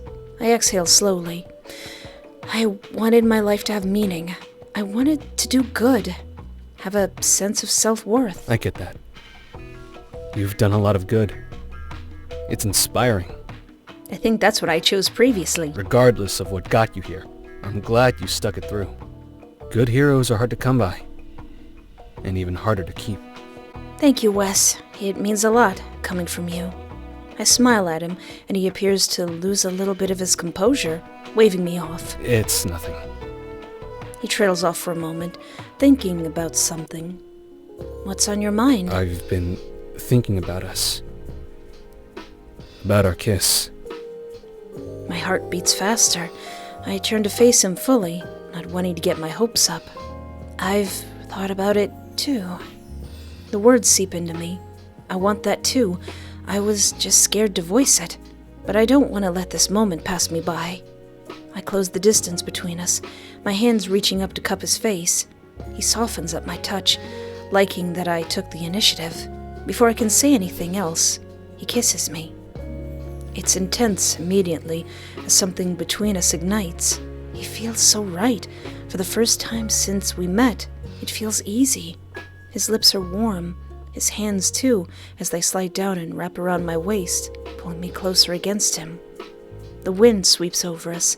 He's holding me in place, strong and comforting. He squeezes me, almost encouraging me to kiss him deeper, sexier. Our tongues touch again, tangling, familiar but no less exciting. He smells so good from this close, and tastes even better. His mouth leaves mine to kiss the sides of my face. It doesn't stop there as he leaves a trail down my cheek and down my collarbone, nipping it gently. I squeal involuntarily a little, which makes him chuckle against my skin. Little devious of him to do so. You're cute. He says as if he was just telling me it was windy outside, like it was an undisputed fact. His mouth finds mine again. I see stars as I indulge, loving how we've chosen to start our relationship, forgetting about everything up until this point. Our kiss... Gosh dang it! Our kiss deepens, but only for a moment as my watch makes the sound I'd wanted to hear least in this moment. He knows it too, breaking from me, but still holding me in his arms, holding on to hope it's nothing and we can pick up from where we left off. We aren't so lucky. I glance down at the screen, and my heart plummets to depths I hadn't known were possible. I stare at it for a while, trying to make sense of the reality I found myself in. I stand frozen as Wes untangles himself from me, the warmth leaving with him. The words drop from me, frigid and lifeless. Chronos is on the move. He's attempting to blow up the North Overpass. Gosh darn it, Nick! Wes pulls back further, horrified. He looks down at my watch, both feeling like the worst hasn't even been detailed yet. What is he doing? But I don't ask why, because I know, because he's a gosh darn yandere. We need to go. Now! There's no need for further discussion as we suit up and disappear into the night, uncertain of what awaits us, but knowing nothing good. Chapter 28. The wind is howling, loud enough to drown out all the sounds of the city around us. I can feel it biting into my skin, whipping through my hair as I crouch low on the edge of the bridge. My eyes scan the area. I can feel Chronos' presence, a heavy pressure in the air, like a storm gathering over the horizon. Thesis is beside me, his jaw tight, his fists clenched. I can see the anger in his eyes. What the fuck is wrong with him? We know what the fluff is wrong with him. It's not much, but what else can be said? Why does he have to be this way? Why did it have to come to this? Why couldn't he let things be as they were? What is his malfunction, brother? He turns to me, his voice low but edged with something raw. He's really going to do it this time. He's going to blow this bridge. Unless you decide to go back to him. Who does this guy think he is, the Phantom of the Opera? I shake my head. Now's not the time for that. I brush off his words. Now is no time for idle chatter. I'm not holding back. I'm gonna punch him in the jaw. I say, my voice tight. This ends today. How much you wanna bet that Chronos is probably gonna have a Disney movie falling death? Thesis nods. His eyes flick back to the center of the bridge. We both rise to our feet, standing in the cold wind, the bridge stretching out ahead of us. I can feel the tension building, the weight of what's coming next. He's gone too far, and now he was going to pay. I'd given him chance after chance, and this is how he was going to repay me for my kindness? He'll never see the light of day again, if I have anything to say about it. A shadow moves in the distance. Chronos steps into the flickering light ahead, tall and imposing, his silhouette almost unreal in the unshifting glow. He looks more intimidating than I'd ever seen him.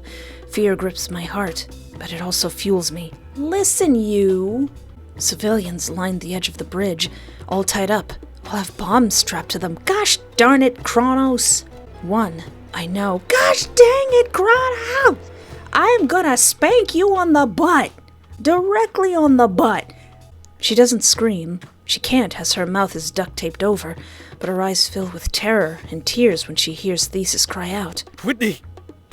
He's terrified. He shakes, mouthing the words no too many times. I put a hand on his shoulder, grounding him as much as I can. We need to stop him. Now.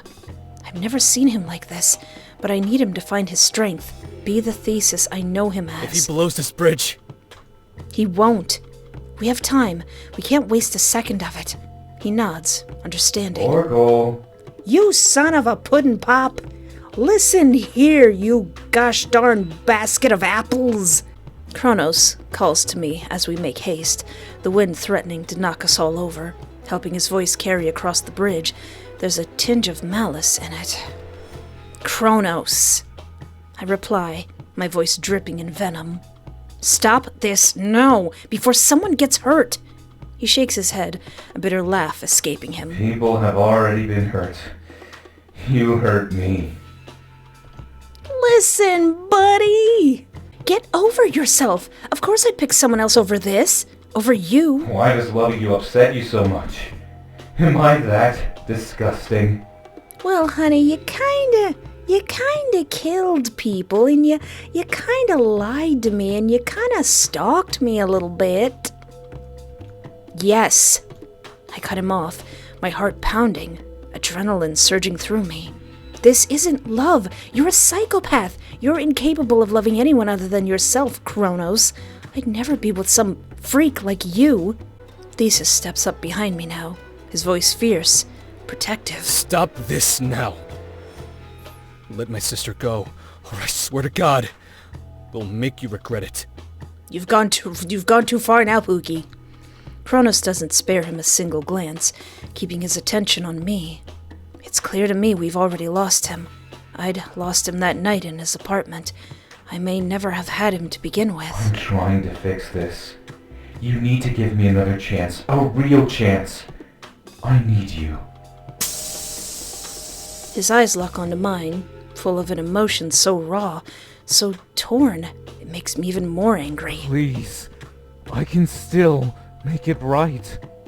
Honey, you've got people tied to a bridge full of bombs. This is making it worse.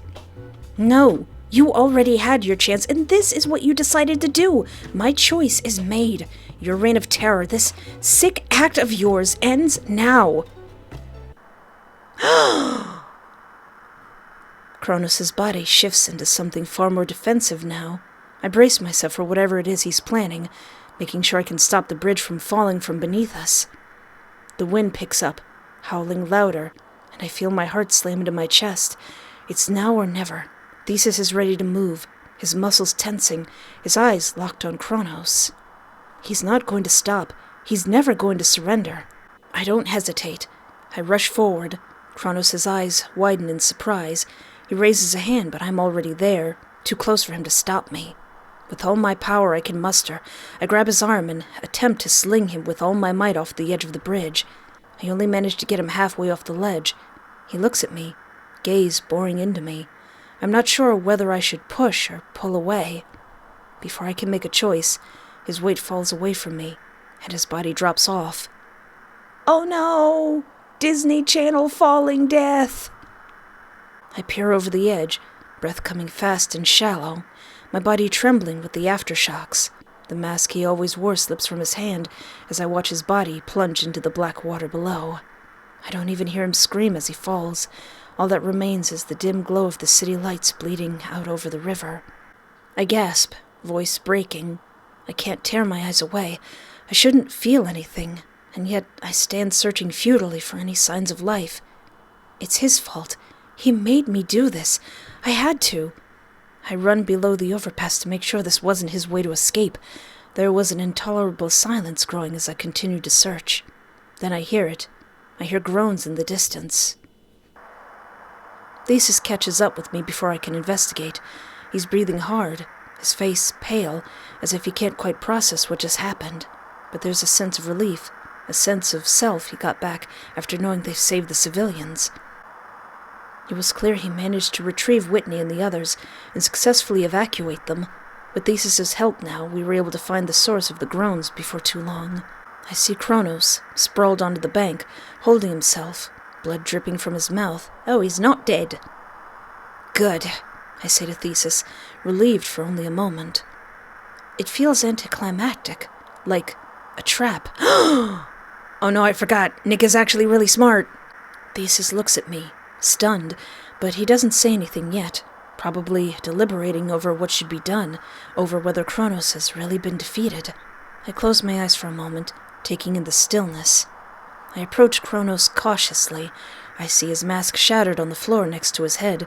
He's smiling, of all things. It makes me sick.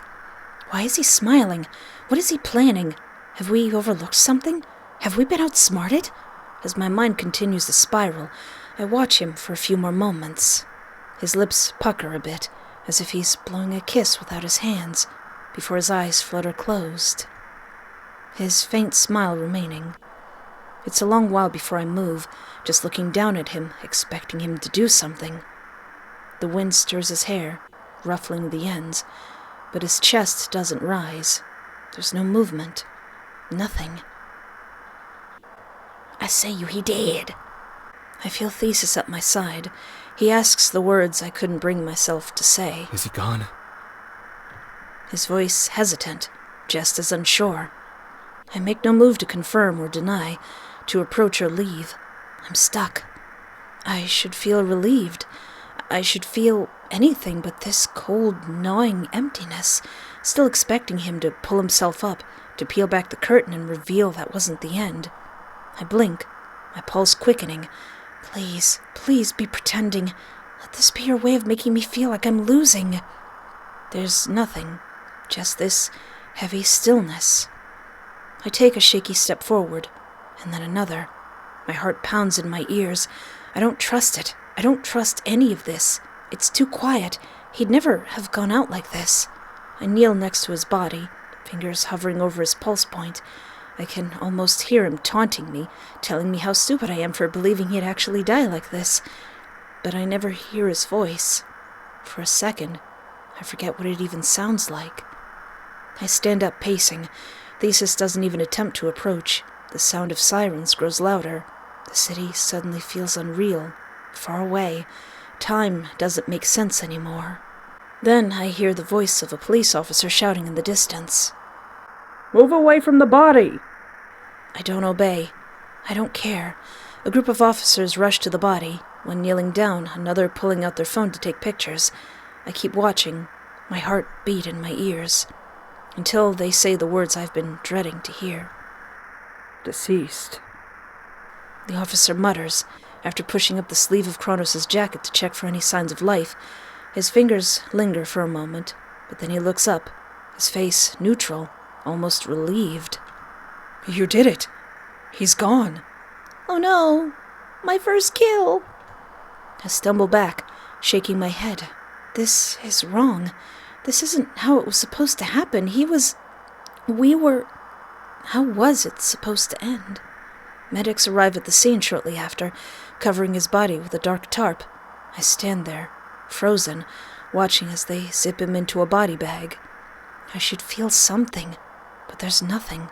Not even the relief I thought I'd feel, only this hollow ache, this strange numbness creeping into every nerve in my body, into every thought I can bring myself to form. The police are talking with Thesis now, taking statements, going over the scene, but I don't hear them. I don't care. I'm still waiting for him to show up. My mind goes to absurd places. This was a body double all along. This was a bad dream. He was faking his death. The thoughts permeate as I watch them load him into the ambulance. It's all a blur. Chapter 29. I have not recovered. It's strange how guilt lingers, grows, festers. I thought mistakenly that taking down Chronos would make me feel better, that I'd feel free finally. Instead, I don't think I've ever felt more trapped in my life. That night on the bridge, I thought I was doing the right thing. I thought I knew it was the only choice I had. But even now, every time I close my eyes, I can see it again. I can see him lying there, like a broken toy, dying on the bank and smiling tauntily at me. Had this all been some sick game for him, or had he just given up altogether? It's been 6 months since then, but the guilt hasn't gone away. I knew I'd never fully move past it. At first, I told myself that what happened was inevitable. Chronos was dangerous. He was beyond saving. I couldn't go back to the man who had once been everything to me, who had made a game of tormenting and hurting people. For me, I couldn't let myself be blinded by the past. I couldn't let Chronos win again. My mother and Thesis both knew what had to be done. They could have done it. They could have done it and been freed from this guilt. But because I loved him, his memory clung to me. Even when I wanted to hate him, to convince myself I'd been tricked into loving him, it was clear, even in his final moments, that it wasn't true. His memory still clings to me like it was yesterday. I still see his face in my dreams. I could never forget him as long as I lived.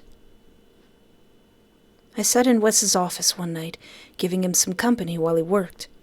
It had been my new routine, a way to not feel completely alone. I told myself it helped, and I like to think it did. For a while it felt like the right thing to do, a way to stay sane, to stay a consistent working hero, even if no work was being done.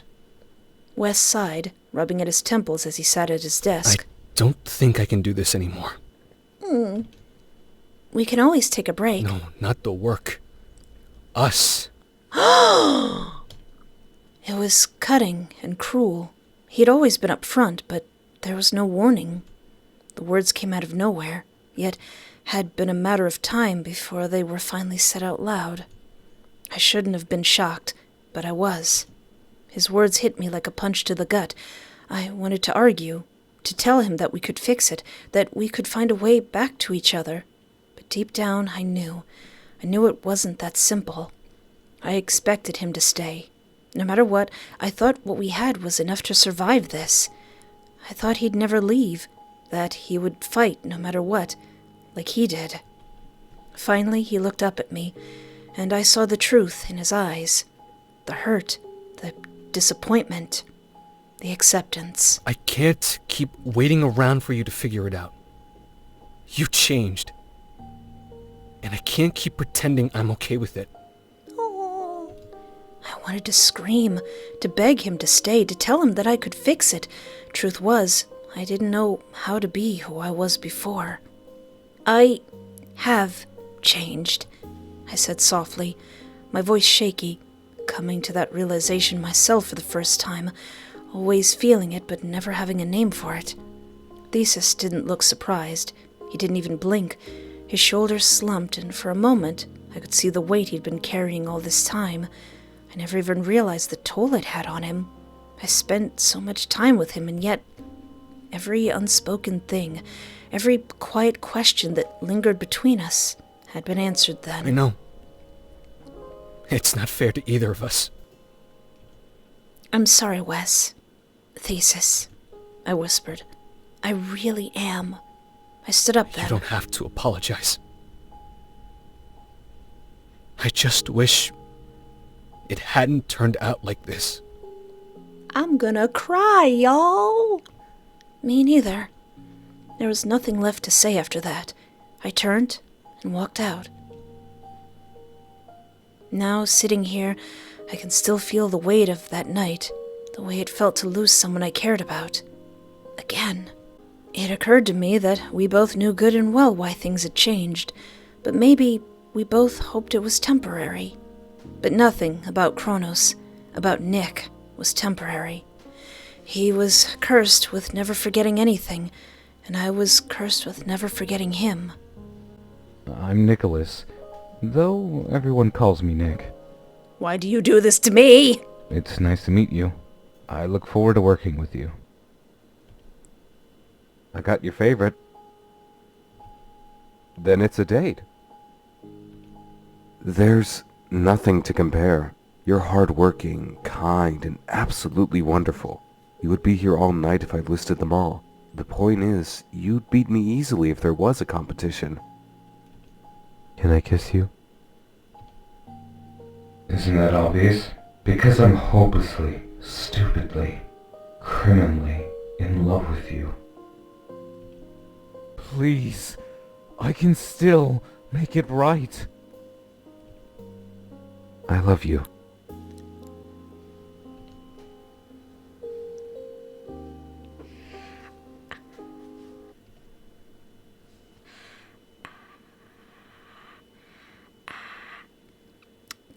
Perfect memory.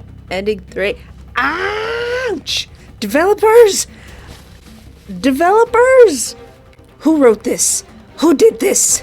Who is responsible for these tears? I'm gonna be in the middle of the night. Or editing this video just going, Nick! You think I'm playing? I'm not playing. I'm crying, Daisy! Ow! Why? Por qué? Pourquoi? Why do you... I gotta make a list of the saddest visual novel endings that I've ever encountered.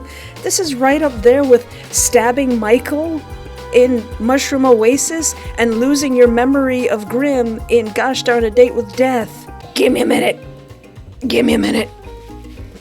Roll a commercial. Editor me, roll a commercial. Go to commercial. Hey there, pre-recorded Espoir here, and I have 30 seconds of your time. Want me to draw your OCs? Check out my Ko-fi page for art commissions as low as $20. Link in the description. Every week I post a Saturday update blog on both of my Patreons and now also my YouTube channel members. With behind-the-scenes stuff, upcoming games I want to play, life stuff, old lady stuff, and pictures of Daisy. Link in the description. Want to see the full uncensored versions of gameplays I can't show on this channel? Join my adult Patreon for the low price of $1 and being over the age of 18. And then do you yearn to wear merch of a super obscure free visual novel? Check out my TeePublic and Teespring t-shirt store. Descriptions are in link. Want to support my channel but you have no money? Hit the like button or subscribe. It's free. That's right, free. We're just giving it away. Check out my itch.io page. Play Picture Perfect Boyfriend. It's free. Link in the description. A shadow moves in the distance. Chronos steps into the flickering light ahead, tall and imposing, his silhouette almost unreal from where I stand. I can't see his face, but I can see the subtle way his hands tremble. He's afraid. I look to Thesis. I've never seen him like this either. It's testing him in a way he's never been before. He closes his eyes, trying to find his inner strength. If he blows this bridge... He won't. We got here in time. We'll stop him. He won't act until I talk to him. He nods, finding some spark of hope in my words, even if just a little. Oracle! Hey, sweetie pumpkin. Listen, we need to talk. He calls as we approach cautiously, the wind threatening to knock us all over, helping his voice carry across the bridge. There's no malice in it, only aching desperation. Like, if he says it softly enough, it'll change my mind. Chronos, you silly boy, you. Please, don't do this. Stop this before you do something you regret. And then I have to do something that I'll regret. He shakes his head, a bitter laugh escaping him. No, you can't ask me to do that. You can't walk away from me. You can't leave me. Oh no, maybe we can't fix him. You don't get to choose him and just forget what we had. Cast me aside like I was nothing. I feel a pang in my chest at his words, but I push it down as far as it'll go. I'm not going back, and you can't threaten me into it either. Maybe if you'd been honest, maybe if you'd tried to change, You're then... the one who changed. I always loved you. I'll always love you. No! I cut him off, my heart racing. Stop! You're gonna convince me! This isn't love, Chronos. I can't be with you. Not when you keep choosing destruction. Uh-oh. Thesis steps up beside me now. Chronos' body turns in Thesis' direction for a moment before he turns his attention back to me. It's clear to me that we've already lost him. I was too late. I couldn't change his mind. I'm trying to fix this. You need to give me another chance. A real chance. I need you. I did give you a chance, Pookie! His eyes lock onto mine, full of an emotion so raw, so torn, it nearly breaks me. Please. I can still make it right. I feel a tear slip down my cheek, but I wipe it away before it can fall. No, you already had your chance, and this is what you decided to do. You're giving me no choice. No! Chronos' body shifts into something far more defensive now. I brace myself for whatever it is he's planning, making sure I can stop him before the bridge falls from beneath us. I don't hesitate. I run forward. Chronos' has eyes widen in surprise. He raises a hand, but I'm already there, too close for him to stop me. With all the power I can muster, I grab his arm and attempt to sling him with all my might off the edge of the bridge. I only manage to get him halfway off the ledge. He looks at me, gaze boring into me. I'm not sure whether I should push or pull away. Before I can make a choice, his weight falls away from me, and his body drops off. Gosh dang it, this is precisely what I was attempting to avoid! I hear him gasp as he falls. We need to make sure he's okay. I run below the overpass to check. Maybe if I'm quick enough.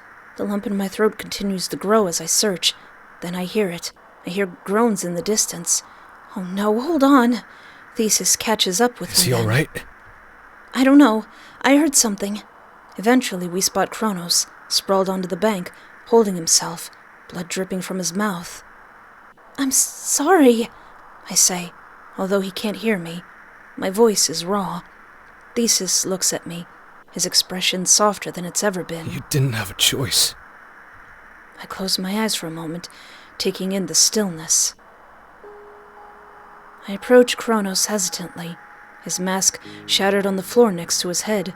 He's smiling of all things, like in some way he knew this was going to happen. I couldn't do it. I watch him as he speaks to me hoarsely. I don't want to live a life without you. I can't live a life without you in it. I shake my head. There are other people. You could move on. You could... He shakes his head, even through the pain it causes him, through a neck I know must be broken. No, I couldn't. I wouldn't. But that's unfair. This is unfair. I know.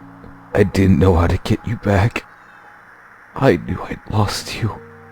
I had to try one last time, but I failed. I can't even respond. Don't hate me. Whatever you have to do to remember me fondly, please do it.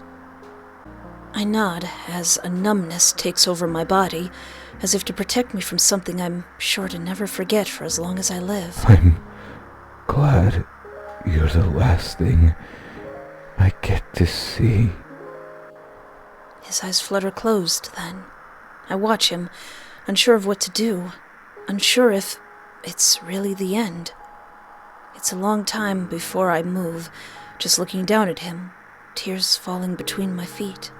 I didn't understand why it had to come to this, why he couldn't just move on. There was more to life than me. There had to be more to his life than me. I don't think there was. I feel Thesis' hand on my shoulder, steady and warm, and for the first time in a long time, I feel I can finally breathe again. Is he gone? Thesis asks, his voice hesitant, still unsure. I nod, my throat tight, unable to find the words to explain. I couldn't save him, I whisper, more to myself than to him. The sobs begin to shake me now. It dawns on me that, in order to be free, it had to come to this. He wouldn't let go. He just couldn't let me go. Thesis doesn't say anything, just pulls me close, holding me tight. The night is deathly quiet before the police arrive. It's all a blur as they take his body, a smile still on his lips, though his skin has gone cold. Chapter 29. I'm still heartbroken. This slightly makes up for the heartbrokenness. I stand under the warm stream of water, my head tilted back to let the spray wash away the tension of last night's patrol. This must be how Satan himself showers. I roll my eyes, twisting the knob and beckoning him to join me. Sorry, I don't have sensitive skin like you. It's bad for your skin to shower that hot, you know. I know. It feels so good, though. I shouldn't have hot showers because of my eczema, but I do anyway. He strips, stepping in and wrapping his arms around me, pressed up against my back. Oh! I dodge a bit of the water on me and watch as he flinches at it. Seriously, why is it so damn hot? It's not! Even so, I turn it down another notch. It feels lukewarm now. He presses back up against me. I can feel every groove of muscle, the warmth of his body replacing the water, his damp hair against my shoulders as he begins to press kisses to my collarbone. I breathe shallowly, reaching for the bottom of the bottom. I'm reaching for a bottom, all right. I breathe shallowly, reaching for the bottle of shampoo and squeezing a little too much out. I'm trying to avoid how good he feels, but it's hard. It's really hard. There's something else that's hard, too. How hard it is to get this shampoo out of this bottle. I can't help but smile, and I move aside just enough to let him fit. You're using these words on purpose, aren't you? Letting the water hit both of us. He takes the shampoo from me, squeezing some into his palm. Wait, let me do it. He obliges without argument, a rarity for him. I take the shampoo and work it into his curls, loving his expressions as I gently massage his scalp as I do it. First hand-holding, and now we're washing hair? He sweetly returns the favor. The sensation is soothing, almost too much so for a morning that's supposed to be busy. I tilt my head forward, eyes fluttering closed as his fingers move through my hair. The last few months with him have been nothing short of magical in its own way. Well, minus one thing. After a beat, I sigh, opening my eyes to find him watching me with that gentle, fond What's look. wrong? You know what.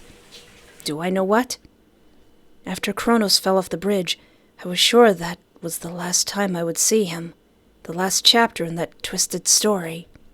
I never imagined in a million years I'd be here, sitting in a sterile hospital room, looking at the man I once loved, who I thought was dead, lying in front of me, alive, broken, and watching us with eyes full of something I couldn't name. Nick's alive! He lives! Nick looked worse for wear, but it was better than him looking cold, blue, and dead. Hey, you got a broken neck, but at least you're not dead! When we brought him to the hospital, Thesis wasn't sure we should even keep him alive. Maybe we should have let him die there on the bank. Thesis, I will slap you. I already lived through that. I'm not doing that again. But our instinct screamed for us to save him, even though our original plan was to stop him by any means necessary. Whose plan? What's this we stuff? You got a mouse in your pocket? I said I'm not gonna kill him, Mom. Neither of us could, so we saved him, just like heroes did. It took weeks, months even, but we did it. Wes and I worked together. After he'd been admitted, it was grueling, emotionally and physically draining for everyone involved, Nick especially. I could feel Wes's eyes on me when I wasn't looking, could sense his discomfort every time Chronos would stir, his once calm and collected demeanor now constantly fighting with his doubt. But Wes didn't walk away. He never did. Do you think he'll make it? Wes asked me the night he was admitted. His voice was strained, tired, but still full of concern.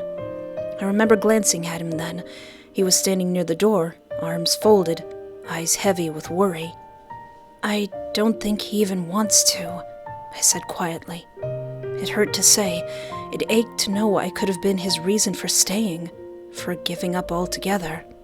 It was clear to me that he wanted an out. He wanted me to know that he couldn't live without me. But I couldn't be with him, especially knowing that. What kind of relationship would that be? If I was the one string keeping him from going over the edge. Wes understood. He always understood, to a level many people wouldn't have. Of course his power helped, but he also listened. I just can't let him die. There's something wrong. He's crying for help. I feel like we're the only people who can help him.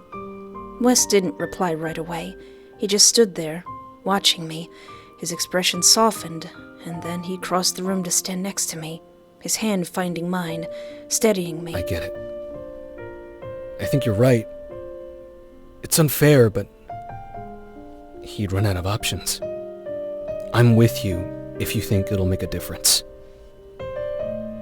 And I'll be here if it doesn't. I smiled at him, I trusted Wes with my life. I knew he'd keep me from falling into another trap. I knew he'd know what to do, even when he didn't. He'd figure it out. He'd save the day. We'll save the day. Together. The next day, Nick woke up. He wasn't the same. How could he be? The man who was all bravado and untouchable was bruised and fragile, the weakest I'd ever seen him. His eyes, though still sharp, lacked that stormy demeanor, that destructive hunger. There was something different about him now. A part of me still wondered if there was a chance he could seek help and change, or if he'd be emboldened to try again.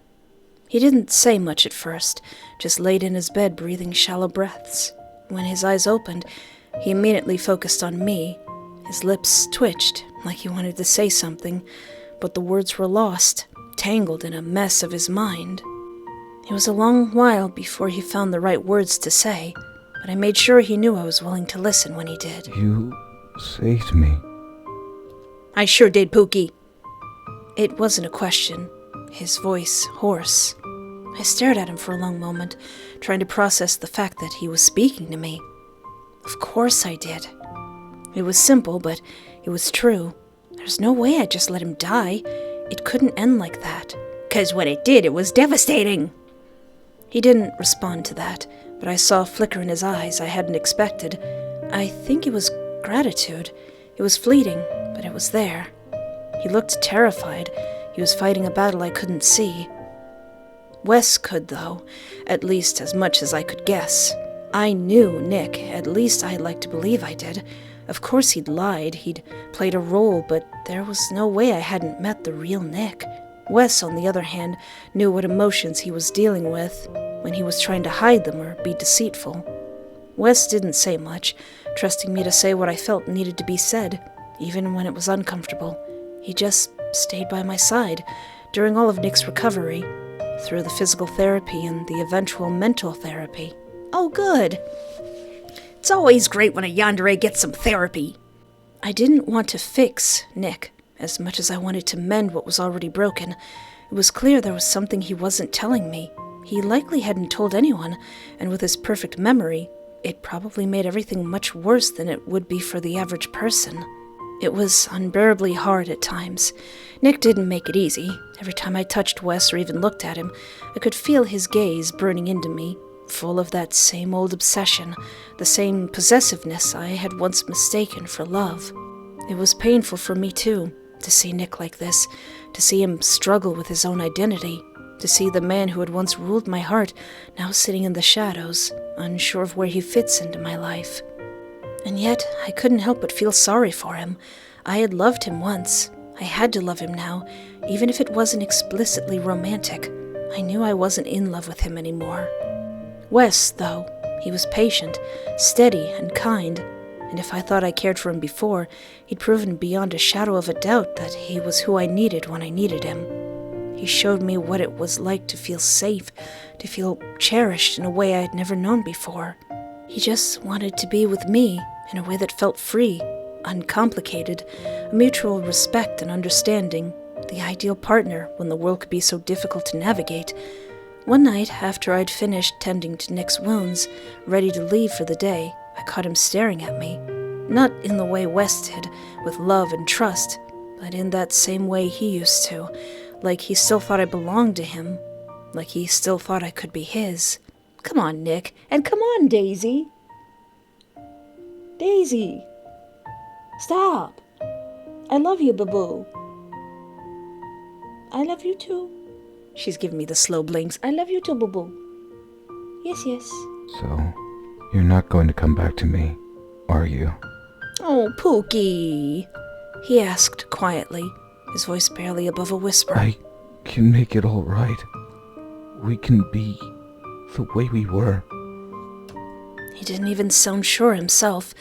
It was born out of pure desperation, much like that night on the bridge. He was saying the lines in hopes he could tap back into that persona, Nicky Pie. I didn't say anything for a while, hoping he'd realize it as well.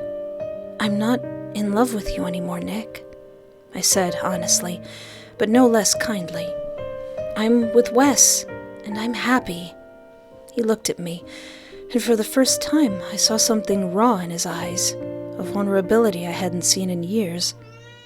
Something close to sorrow, like something was dying right before him. I know. He whispered. I know I don't want to give up on you. I could feel the weight of his words pressing down on me, but I didn't back away. You need to give up on us. You won't lose me in your life. I'll still be your friend, but I can never be with you. Nick looked away, his gaze falling to the floor. I don't deserve you. He said, more to himself than to me. But I'm grateful for you, for giving me a second chance, even if I'm still too broken to make something good of it. It was hard to hear that, harder to know that he was still in love with me, that he still cared, after everything. You don't need to be fixed. You're lost. You just need to be pointed in the right direction, to try to mend some of the damage. For a moment there was silence, a long, unbearable silence. Then, finally, he looked back up at me, and though his eyes were still filled with regret, there was a sort of peace. I'll try. I nodded, unable to say anything else. It was hard, so hard to be near him like this. The hospital TV played, and hearing a familiar voice caught my attention. He looks almost peaceful now, his chest rising and falling.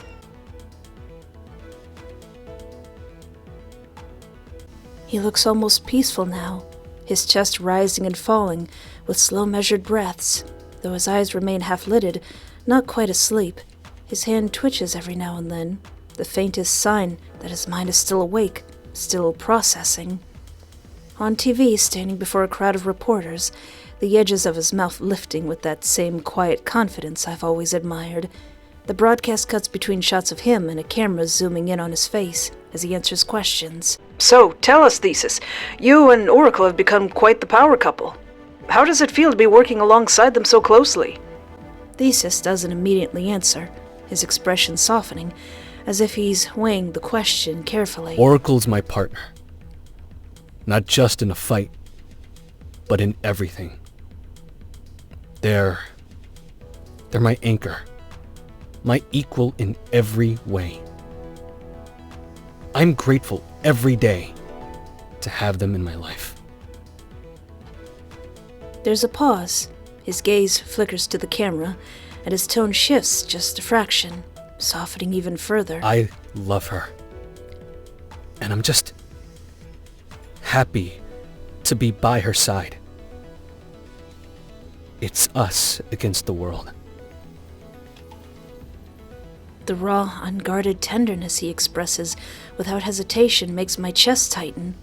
There's a quiet ache beneath it, a feeling of being seen so fully. Out of the corner of my eye, I see Nick shift slightly in his bed. He's watching too, of course. There's no bitterness in his gaze, no fire, no rage. Having a good time, Daisy? Just a quiet sort of sadness, as though he's finally come to terms with something he's known deep down, but couldn't face. Nick finally breaks the silence, his voice low, not quite a whisper, but close. I never thought I'd see you with someone else. I always thought it would be me. Aww. You're making this very difficult, Daisy. Very difficult indeed. But you wanted to meow meow meow, so you get to sit on my lap. I try to swallow the lump in my throat, turning my attention back to the TV. Thesis's face is on the screen again, smiling just enough to make you believe every word he says. Even now, he's with me. I'm always gonna try for you. Nicky Poo. I scoff at first, accepting the reality that Nick will always be Nick, no matter what happens. And you are going to stay in my arms, Daisy, because you wanted my attention, and now you got it. Good luck. He's not going down without a fight, and neither will I. Maybe it's because I don't stop him, but if it gives him purpose, if it gives him a reason to try, then so be it. I don't fear him. Wes and I are invincible when we're together. If he thinks he can change that, he's sorely mistaken. Oh. What? What? You don't like being in my arms? What? You don't want my attentions, baby? What's the matter? You don't like it? What's the matter? Okay. Well, that's what you get for being adorable. He starts to lather soap between his palms, and I hear the distinct sound of it before I feel his hands on me, rubbing slow, small circles onto my back. After a good while of that, I turn slowly to face him, steam rising between us. Wes's hair is messy and soaked, curling a little around his ears, and he blinks water from his lashes. Oh yeah, I forgot, all that was a flashback. We're still in the tub together. I don't know what changes then. Nothing, honestly. Just seeing him like this, having fallen to the motions of our everyday morning, I wrap my arms around him and press my face into his chest. There's no speech, no dramatic music swelling, just skin against skin, heart against heart. His arms come around me immediately, one hand splaying wide across the small of my back, the other sliding up to cradle the back of my head. My eyes close shut, willing away oncoming tears. His heartbeat is steady, slow. I don't know if it's calming me down or making me more emotional. He doesn't press. He doesn't ask me to speak. He just holds me under the water, his thumb stroking the nape of my neck. After a while, I whisper, "I'm happy." He presses a kiss on the top of my head, lips lingering like he's imprinting the moment into his own memory. That's good. I'm happy too.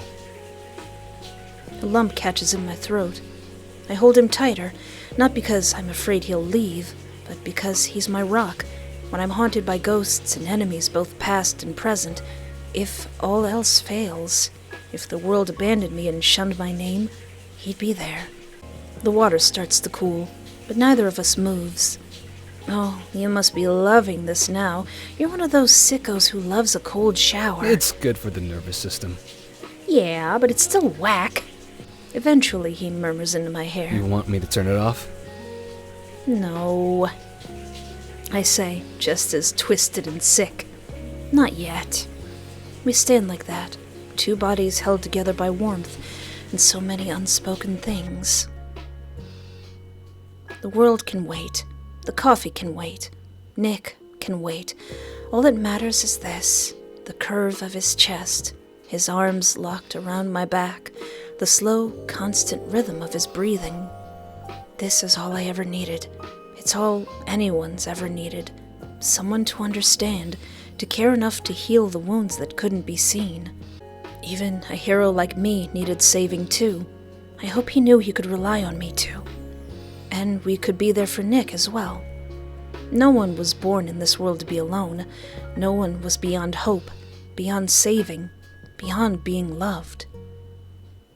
Nick, we're gonna hook you up with a cute anybody. Good intentions. Ending 4. Yay! Nick's not dead. And I didn't lose my new boyfriend. That's a lot better than the last ending.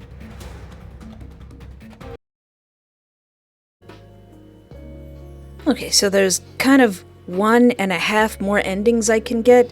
There's ending 2 with Nick, but there's also retiring and also being a superhero. So I'm gonna try to get ending 2 with Nick where I keep being a superhero right now. Hopefully I did this right. Thank you again, developers, for including a walkthrough. Nick, we gotta take it slow, Nick. Seriously. I break from his grasp. We are not sleeping together. We're taking it slow, remember? I know. But do sidekicks look at heroes like I do you? I turn my gaze away.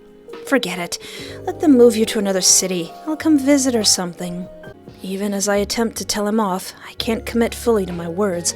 Frankly, I'm scared to give in. Sure, we're on the right track, but how long before... I can't think like that.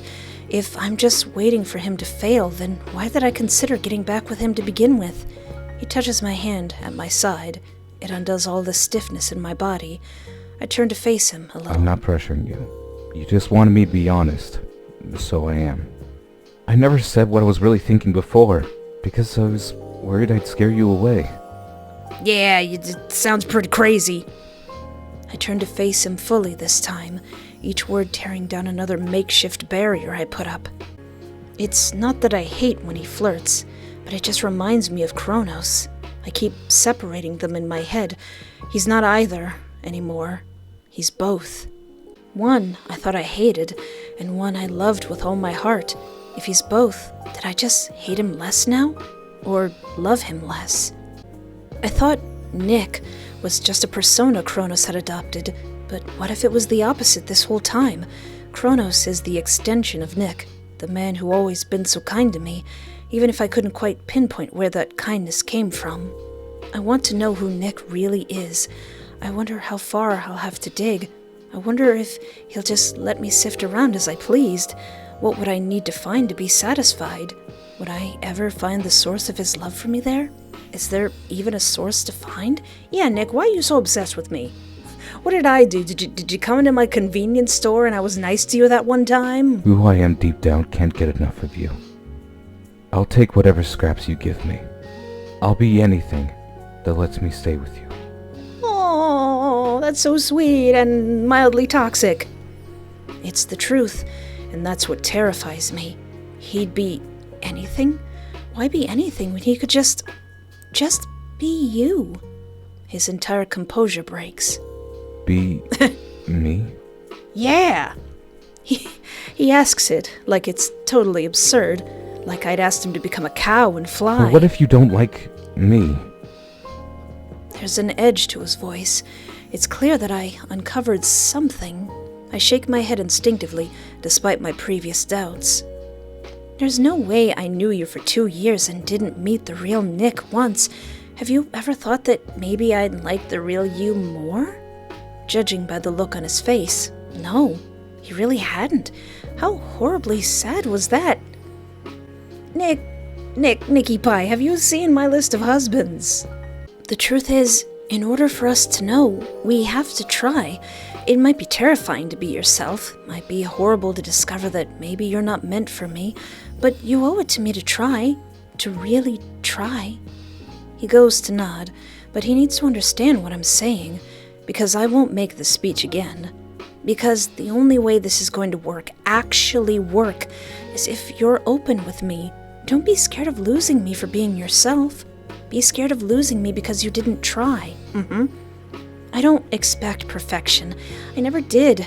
I could never expect that from you, even when you were just Mr. Perfect. What I expected was for you to right your wrongs when you inevitably messed up, because we all do. We can't control who we are or how we feel. Everyone thinks evil, horrible things, Nick, but not everyone acts on them. That's what separates the heroes from the villains. I don't care if you forego being a villain or a hero, but don't ever stop being who you really are. There's a long moment of silence. His face displays so many emotions, I can only pinpoint a few. Shame, guilt, relief, and most prominently, fear. It's as if I asked him to serve in a war he didn't know he'd come back from. But eventually, after deliberating for a few moments more, he finally acknowledges what I said. I want to try. We can make this work, Nicky Pie. I cross the small distance that separates us, pulling him up so that he wraps his arms around me. I make a move to stroke his hair, soft as I remember, scratching at his scalp in slow, deliberate movements. Lastly, I press a gentle, sweet kiss to his lips, in hopes it'll ease whatever pain is tucked so far down I can't reach. There's no telling what he's hiding, what he's so fearful of, how I factor into any of it, but despite everything, I know I won't hate him for it. I won't look at his scars with scorn, or reopen them. I know that who I see right now is the real Nick, a broken boy playing a man. Our lips don't move. His body shakes against mine. I hold him against me to lessen the shakes as he lets himself sob into my arms. I know it must feel horribly humiliating, but I also know just as well that it must have felt just as freeing. I close my eyes, tightening him against me, letting him know that this won't scare me, that whatever it is that's destroying him so, I'd been through something that also left me like this, and all I needed was someone to hold me tightly and not let go. It wasn't much that he had to let me go and collect himself in the bathroom. Eventually, we decided to leave and meet up with Thesis. not exchanging a single word until we arrived at the station. "Oh, we're making progress, Nick. We're making progress." It's clear by the way Thesis is glaring at me that he thinks less of me right now, judging me completely. I reach out to Chronos, putting a hand on his arm to ground him. Then Thesis addresses me, and the tension snaps. Oracle, don't be stupid. Don't fall for it again. My heart falls into my stomach. You've got a lot of nerve, you know that? You can stand there and think whatever you want of me, but don't try to talk down to her. You're better than this, Nick. Do not punch him in the stomach. Nick, don't. I can feel all the progress we've made start to slip away. Please, I don't care what he thinks. I know you can be better. Prove him wrong. Despite the tension wound tight in his body, I feared he'd break out of my grasp. He seems to ease ever so slightly at my words. We can leave. Our work here's done anyway. We walk for a while, finding ourselves in the city park, barred off to civilians past 8 o'clock. We're still maskless in our suits. The last thing we need is to be caught like this, though it's a little hard to care at this point. After we just saved the train and it was all just a big test, the tension feels like it's shedding off with every minute that passes. Nick, are you okay? I would be, if he didn't insult you. Aw. I catch a glimpse of his fist clenching. I'm certain his knuckles have gone completely white beneath those gloves. I don't know why he felt the need to do that. I think it might have been his way of trying to protect me or something. I want to forget about it, but letting go of things has never been easy for me. Yeah, I see that. Was he the type to hold a grudge? Wait, I guess with a perfect memory that would be hard not to do. He'd just keep reliving it. Maybe I couldn't undo what's been done, but replace it with a good memory instead. I thought it was pretty hot how you defended me, how you didn't give in to his taunting. He turns to me slowly, eyebrows raising. You think so? I nod enthusiastically. I do. I knew you could. I'm proud of you. I know it's not easy. You make it worth it. I meet his gaze, the vulnerability there tugging at something deep inside me. Remember, you don't need to be perfect, I whisper, the words slipping out before I can stop them. I don't need to remind him, but I think it helps him. I just need you to be real. I need you to be a real person who messes up and tries. And just then, you were. It was raw, it was ugly, but you controlled yourself. That power of yours must drive you crazy, huh? He nods. Something tells me I have no idea. I can remember every second of us, every wonderful moment, and every mistake. Oh. I'll never be able to forget that look of terror you gave me when I revealed I was Chronos. That makes two of us. I'd never felt a deep sense of betrayal before. I'm surprised we're where we are now. I'd fully intended to rid him out of my life forever. I knew then that there was a chance I'd lose you forever. You always deserved the truth. But I wasn't prepared to get rejected. I would have told you eventually, when I was certain that when I did, you wouldn't run away. But looking back, I don't think I'd ever had the courage to. I could never risk losing you. Oh. His jaw tightens. He's trying to hold it together. I can see the weight of his words. See the man who broke earlier return. I can work with flawed. There's nothing I can do with perfection. He steps closer, slowly, carefully, as though he's waiting for me to stop him. But I don't. I don't move away. I just stand there, feeling the weight of everything he said, everything I've said, and everything we've both lost. You're right. I'm fucked up. The things I've done, the thoughts I have of you, all the things I do to keep you in my life. Every thought of you drives me crazy. But why, baby? Why? The distance between us is so small now, I can feel the heat of his presence. His eyes don't leave mine, steady and unwavering. I take a shallow breath, a baseball-sized lump in my throat. He might remember every fight, every tear shed, but I remember something too. I'm starting to remember why I wanted him here in the first place. He takes another step, holding his hand up to stroke my face. I lean into it, almost brought to tears by the warmth I find there. You can see the future. Tell me, am I in it? The answer comes easily. I do. I know you can't forget, but I will. I'll try. I want us to start over. My breath is stolen from me as he hooks my waist, pulling me into him. Can I kiss you? I really want to. I close the distance and he follows suit, not missing a beat. Our lips find each other at the same moment. I freeze for a second, the shock of it hitting me hard. But then it all crashes over me. The warmth of him. The softness of his lips. The relief I didn't know I was desperate for. I realize how much I'd been starved of him.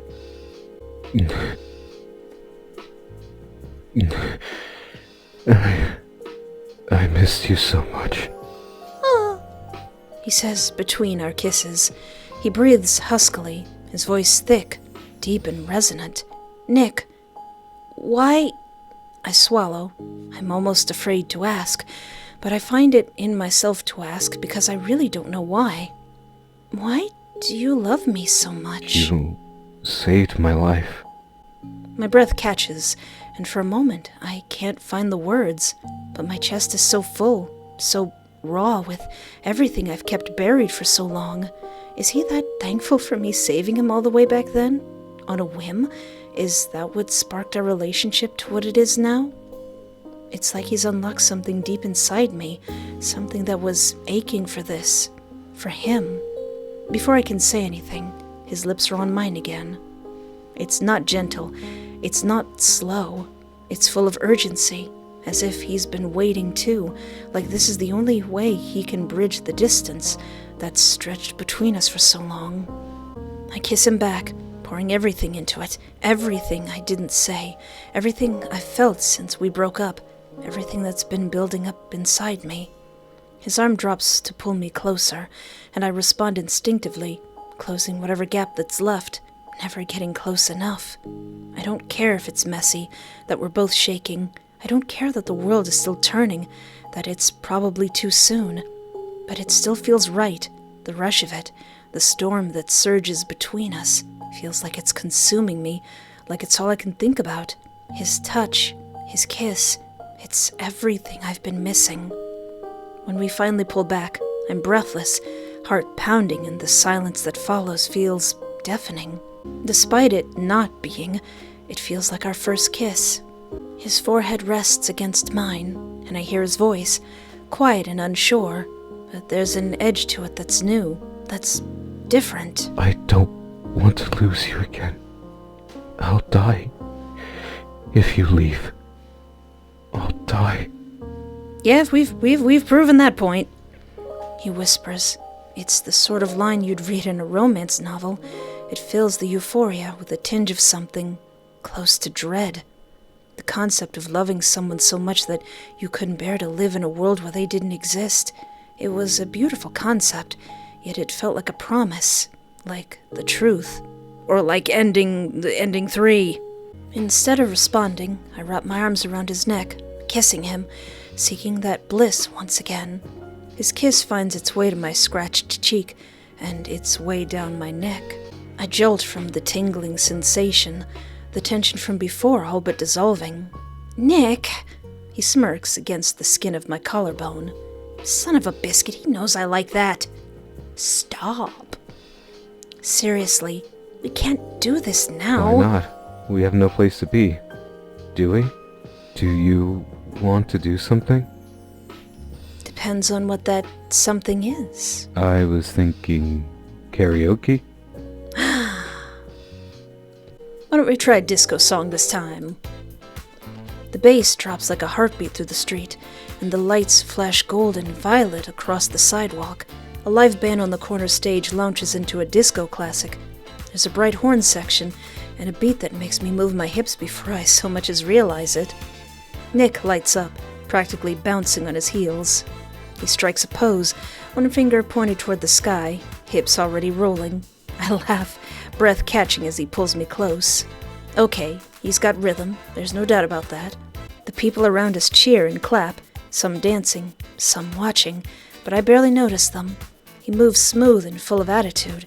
He pulls me into the rhythm, our hands linked, our feet falling in sync. I think they're all in love with you. He leans in, voice velvet against my ear. They can look, but you're the one I'm dancing for.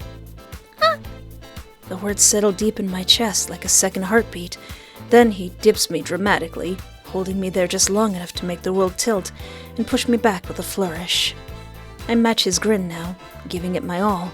The movement, the lights, the joy radiating off of him like he's part of the night. He twirls me again and sings the next line straight to me, not caring who hears, not caring that he's just slightly off key. I'm breathless. Mission alert. 2-person investigation on the potential whereabouts of villain Eris? He tosses his jacket on, thinking for a moment. Eris? I don't know anyone by that name. Must be new. I don't know who she is, but hopefully we don't kill her. That put me a little at ease. Just a small fry, like a cat stuck in a tree, a teenager caught vandalizing, even removing some naked guy from a vent. If it was that last one, I was going to cash in all my goodwill with Nick for him to do it instead. Then it occurs to me, are they really sending me to do some sidekick/grunt work? It had to be another one of their bullcrap tests.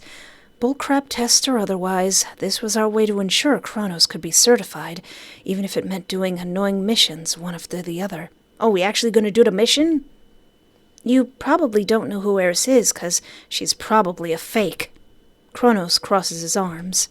We'll figure out as we go. For now, let's just investigate and report. We don't engage unless we have to. He nods curtly. We find ourselves before too long in a place known as the Paleon District. I'd only been here a handful of times, back when I was a fledgling myself. It was a chaotic concrete maze that led into many sewers. It was all rusted in metal and mosquito-friendly waterways, littered with needles, condoms, and whatever filth you could think of. Oh, lovely! We move quietly between puddles and shadows, our steps muffled on damp concrete. It isn't long before we spot what I'd even hesitate to call a clue.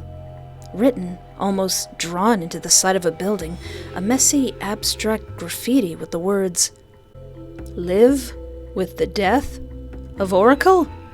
Hey, that's me they're talking about! Just words, but they feel like a punch in my gut. I point to it. Not that I need to. All the warmth in him gone in a blink. This better be a real mission. This isn't a joke. He turns away, pacing. There's fire in him now. Old instincts die hard. He wanted to kill Thesis over making eyes at me, for just insulting me.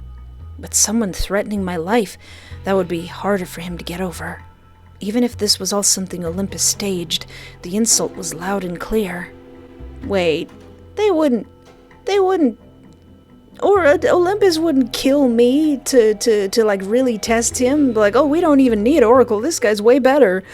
They wouldn't do that. I walk up behind him, placing my hand on his shoulder. He stills. Hold on, I say softly. Look at me. He does, and I see it. Fear, buried deep under the fury. Fear for me or of himself, I'm not sure. If it's real, it wouldn't be the first or last enemy I've made. If it's fake, it's just as a means to get you to lose your cool. Either way, it's best not to give in to it. His hand comes up to rest over mine. The air between us hums. I can hear the cars on the interstate above us finally. The frogs croaking, the distant, friendly yelling, characteristic of city streets. He brushes his fingers against mine for a long moment, grounding himself. Let's report it then. My heart squeezes at that, so much so that I can't even form words. I just look at him smiling and nodding. Good boy. Ah!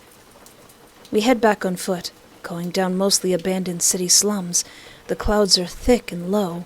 The distant smell of rain and the low rumbling of thunder starts to build. Before too long, the sky opens up. The downpour is sudden and unrelenting. Chronos curses under his breath and pulls me under a minimally covered doorway. We're both already soaked. Even still, he removes his coat and places it over my shoulders. Wait here. Honey, he instructs, and before I can protest, he's ducking into a tiny convenience store on the corner. A minute or so later, he's back, triumphantly wielding an umbrella with little ducks on it. It's all they had, but it's cute. Oh. I laugh, despite myself, and step under it with him. Since it's so small, he pulls me close, arm around my waist, warm even through the wet fabric. This must have been his plan all along. You're ridiculous, I murmur, affectionately. We walk in step, the umbrella swaying gently above us. The rain is relentless, but it's found a steady rhythm. In this hazy, quiet street filled with the sounds of our steps, the rain hitting the plastic above us, and the distant rumble of thunder, it feels almost romantic. I'm singing in the rain. Stop, he sings softly, silly and pleasant. He sure does love his musicals. Were you a theater kid by any chance? He blanches at that, turning his face away from me. I thought it was obvious. Though it's never something we discussed much at work either, now that I think about What it. gave it away? He asks like he's been caught doing something much more worthy of shame. You just seem to love it. It explains why you can sing and act. I realize only after I say it how scathing it was. I didn't mean... You're right. I was in musical theater, but it was a long time ago. Then we're interrupted by an awful sound. Oh, come on! A sharp, high-pitched yowl, almost swallowed by the thunder. We stop short. Did you hear that? We follow the sound across the street and find it. A tiny black kitten, barely older than a few weeks, soaked to the skin and tangled in the low branches of a bent tree, half submerged in a drainage ditch. We actually are saving a kitten. We actually are saving a cat. Hang on, buddy. Chronos mutters, already moving. Wait, be careful. Oh, hold on. Oh, he can't be evil. He saved a kitty. But he's already in the water, boots sloshing, one hand shielding the kitten from the downpour. He lifts it gently, cradles it like it's made of glass, and murmurs to it in an attempt to comfort it. The kitten is a paid actor. I step forward, relieved. There's something about the image. Chronos, dripping, cradling this tiny, helpless thing that knocks the air out of me. You're becoming more of a hero every day, I say quietly. He ignores that in favor of inspecting the kitten, holding it up. It's so tiny, just a little void with eyeballs. Is it a boy? He nods, smiling. Poor baby. How did you end up here? Of course he doesn't expect an answer, just looks up at him lovingly. He seems alright. Just scared and wet. Oh, what will you call him? For some reason, I'm thinking Kobe, but Kobe? I want you to name him. Oh. Name the cat? I like Kobe. I like Kobe. Yeah, I like Kobe. Just call him that. Kobe it is. I'm taking him home with me. Oh. You want to come home with me? He coos. Aw, guess we got a child now. Guess we got a son. Back at Nick's apartment, the rain hammers against the windows. The kitten is bathed, fed, and now bundled in a towel on the couch, finally asleep. A tiny black puffball rising and falling with each breath. Oh. I'm standing, hanging up the Chronos jacket to dry right above the kid-sized duck umbrella. Thankfully, hero suits dry quickly. You should still take a shower. Don't want to get you sick. I quirk an eyebrow, suspiciously. He doesn't see it and doesn't say anything else. His tone seems sincere, and had I had any other vision this morning, I might be inclined to believe him. Instead, he gives me a small smile and retreats into his bedroom. Odd. I guess I should use the guest bathroom then. I managed to get a shower. The vision that I had filed away in the back of my mind is now back front and center. Oh, are we still gonna put him on his back with his shirt up? I've never had a false vision. Maybe one I misinterpreted, sure, but never one that didn't come to pass. Was he playing coy? Hard to get even?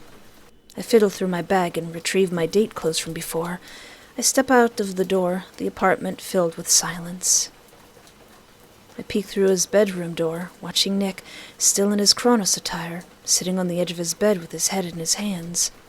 Every time I blinked, I saw flickers of that confident smile in the corners of my mind. But here in reality, Chronos' demeanor is everything but that. His shoulders are hunched like he's bracing for a hit that already landed. Flashes of lightning show him better. He's deep in thought, maybe. The vision comes to mind again. Tell him about it. I step into the room quietly, like I might scare him off if I move too fast. The mood feels wrong. I want to do whatever necessary to correct it. Was it because of the play? Or the threat? Or even Kobe? I had a vision of you this morning, I say carefully. Yeah? He asks, sounding distant. He doesn't attempt to look up at me. I continue, despite myself. You looked, well, like something out of an erotic magazine or something. He lets out a breath that sounds more like a scoff. Your visions always come true? I sit beside him, close enough that our knees touch. Yeah. There's silence that hangs for a while. The storm helps a bit from making it too uncomfortable, but no less ominous. Then Chronos speaks, his voice low and sounding further and further away. I don't feel like that guy today. I'm sorry. It's okay, Pookie. It's okay if you're not in the mood. He moves his hands at his sides. His fingers dig into his sheets as he keeps his eyes fixed on the door. I enjoy having you around. Enjoyed the time we had today, but it also just... He's struggling on how to elaborate. Take your time, I tell him, placing a hand gently on one of his. I watch as he swallows hard. I've never talked about this before. He starts. I really don't want to tell you. It's worse than you finding out on Chronos. I already know that your parents were kind of already supervillains. His jaw tightens, and my throat does right along with him. He still won't meet my eyes. I want to tell him that he doesn't have to, but I know I can't say that. I know that nothing will ever change, ever get better or heal if he doesn't tell me. So instead, I wait, not sure if I should leave my hand on his or not. I settle for leaving it next to him, not quite touching. He needs to tell me, no matter how hard, no matter how bad it is. Before he speaks, he looks to the ceiling for guidance. Chronos is who I always wanted to be, who Nick could never be. He made Nick look better by comparison. I wanted to be someone who could sing in front of people, who could wear eyeliner, glitter, and heels without thinking twice. And every time I got close to being him, kids at school, my own parents, made sure I knew I could never be him. At least, not without consequences. It's something he said before, but in this moment, it sounded like he was quoting someone. I remember everything. How, after seeing my first play with my parents, I dreamt of being in one from that moment on. I remember singing in an empty classroom, to work up the courage to audition for choir. I remembered the horror of being discovered when I did, the way they laughed when they took videos, and how much I no longer wanted to live when I saw them posted online.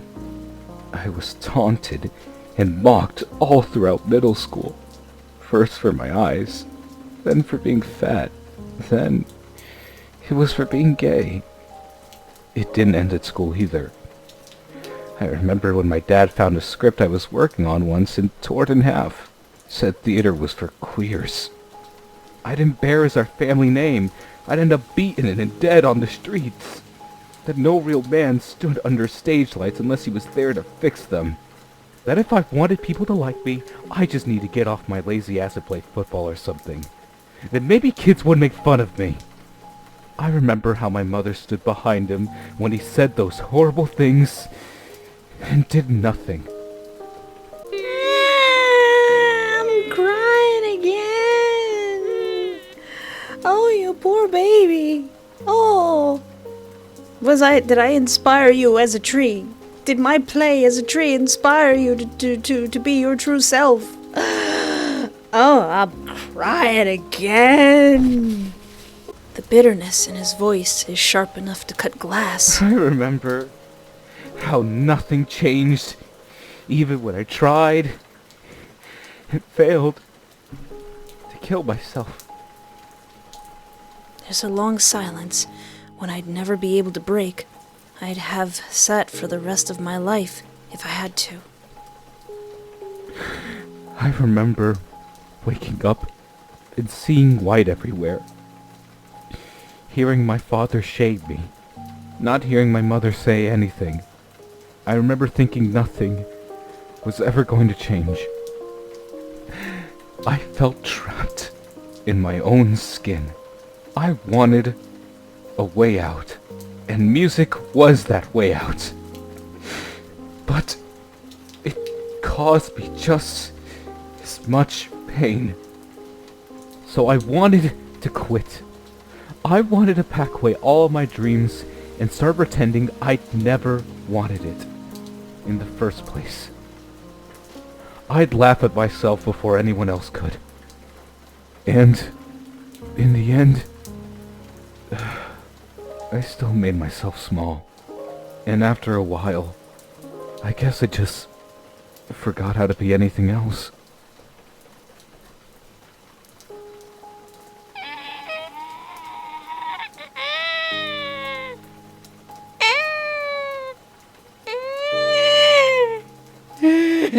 The poor baby.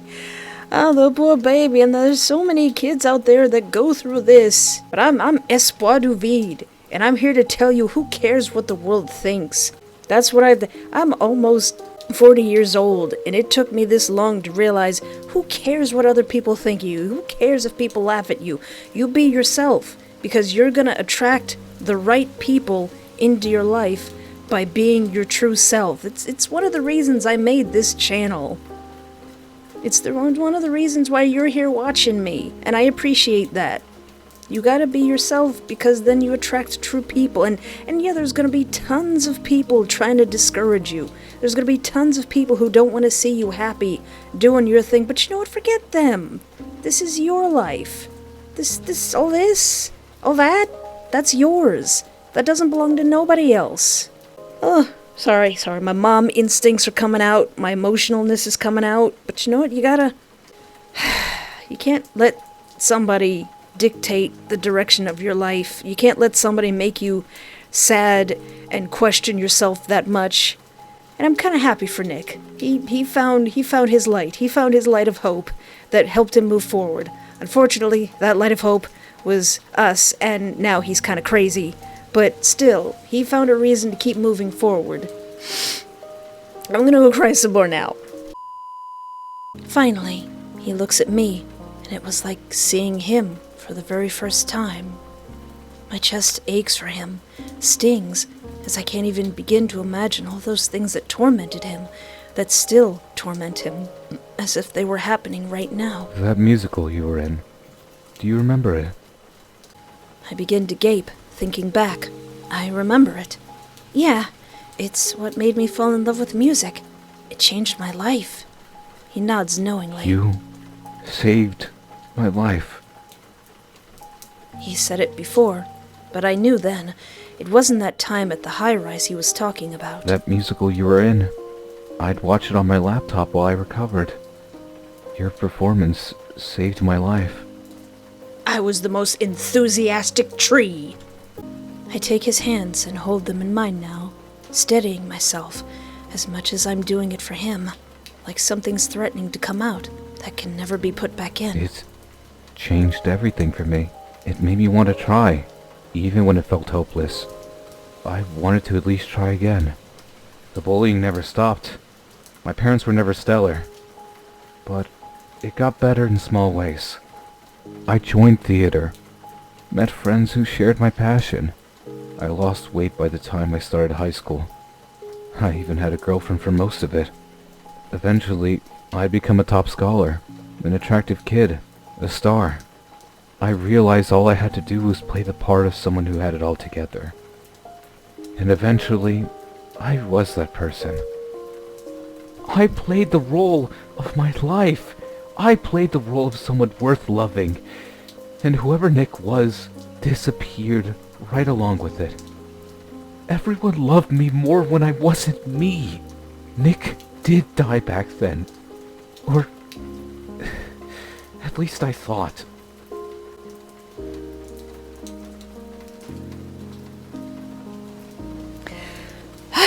Sorry, that resonated a bit with me, because the way I am now, Espoir that you see before you, is not who I was for most of my life. For like more than half of my life, I was not Espoir. I was somebody else. And her name still exists, and I will not forget her name. But she didn't die, as much as I'd like to say that she did. She didn't die. She just evolved. She revolutionized. Every time I'm with you lately, it feels like a part of him comes back. And I'm terrified you'll hate him too. I couldn't live with that. I'd be anything to be with you. But you want me to be myself. And I don't know how to do that anymore.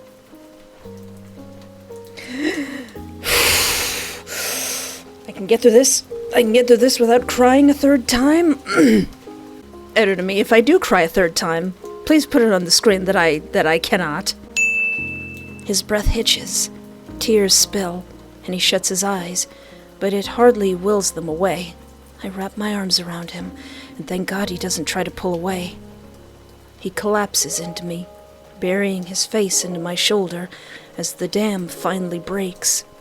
The world unravels around us as I feel something between us finally shift and click into place. This is Nick. This is who I loved. Who I love.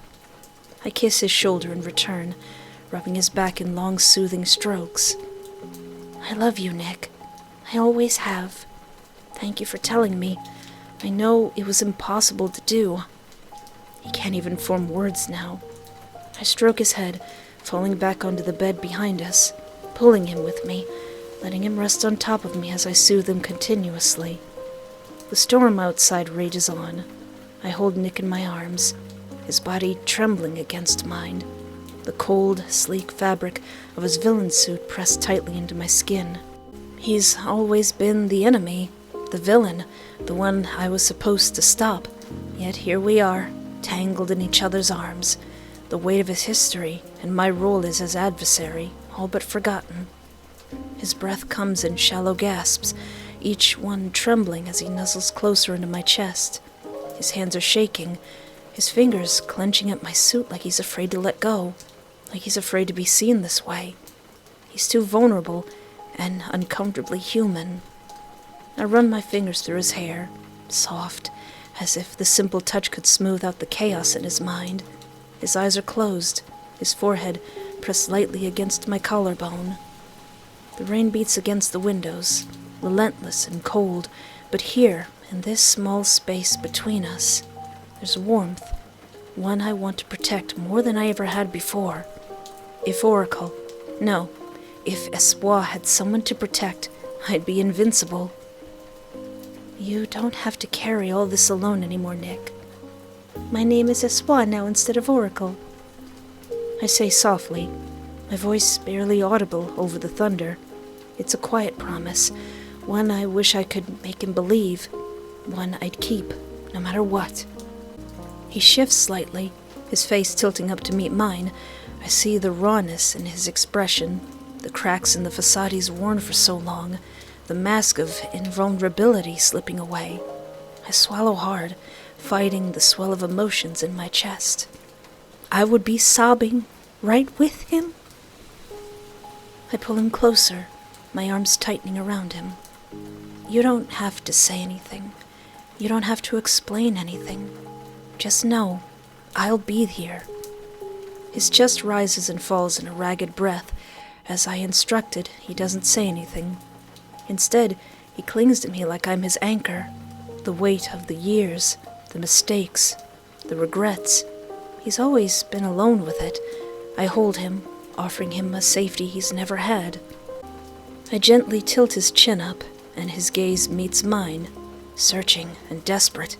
There's a flicker of uncertainty, a flicker of something real behind the usually guarded walls of his mismatched eyes. He's afraid of being seen, of being loved, of trusting someone enough to let go. "I'm right here," I whisper, my thumb brushing over his lips. He leans into my touch, the faintest tremble in his hands betraying the turmoil inside. For a moment he just looks at me, then his lips press against mine, tentative at first, like he's testing the waters, unsure if it's safe to fully let go. I kiss him back gently, letting him guide the pace.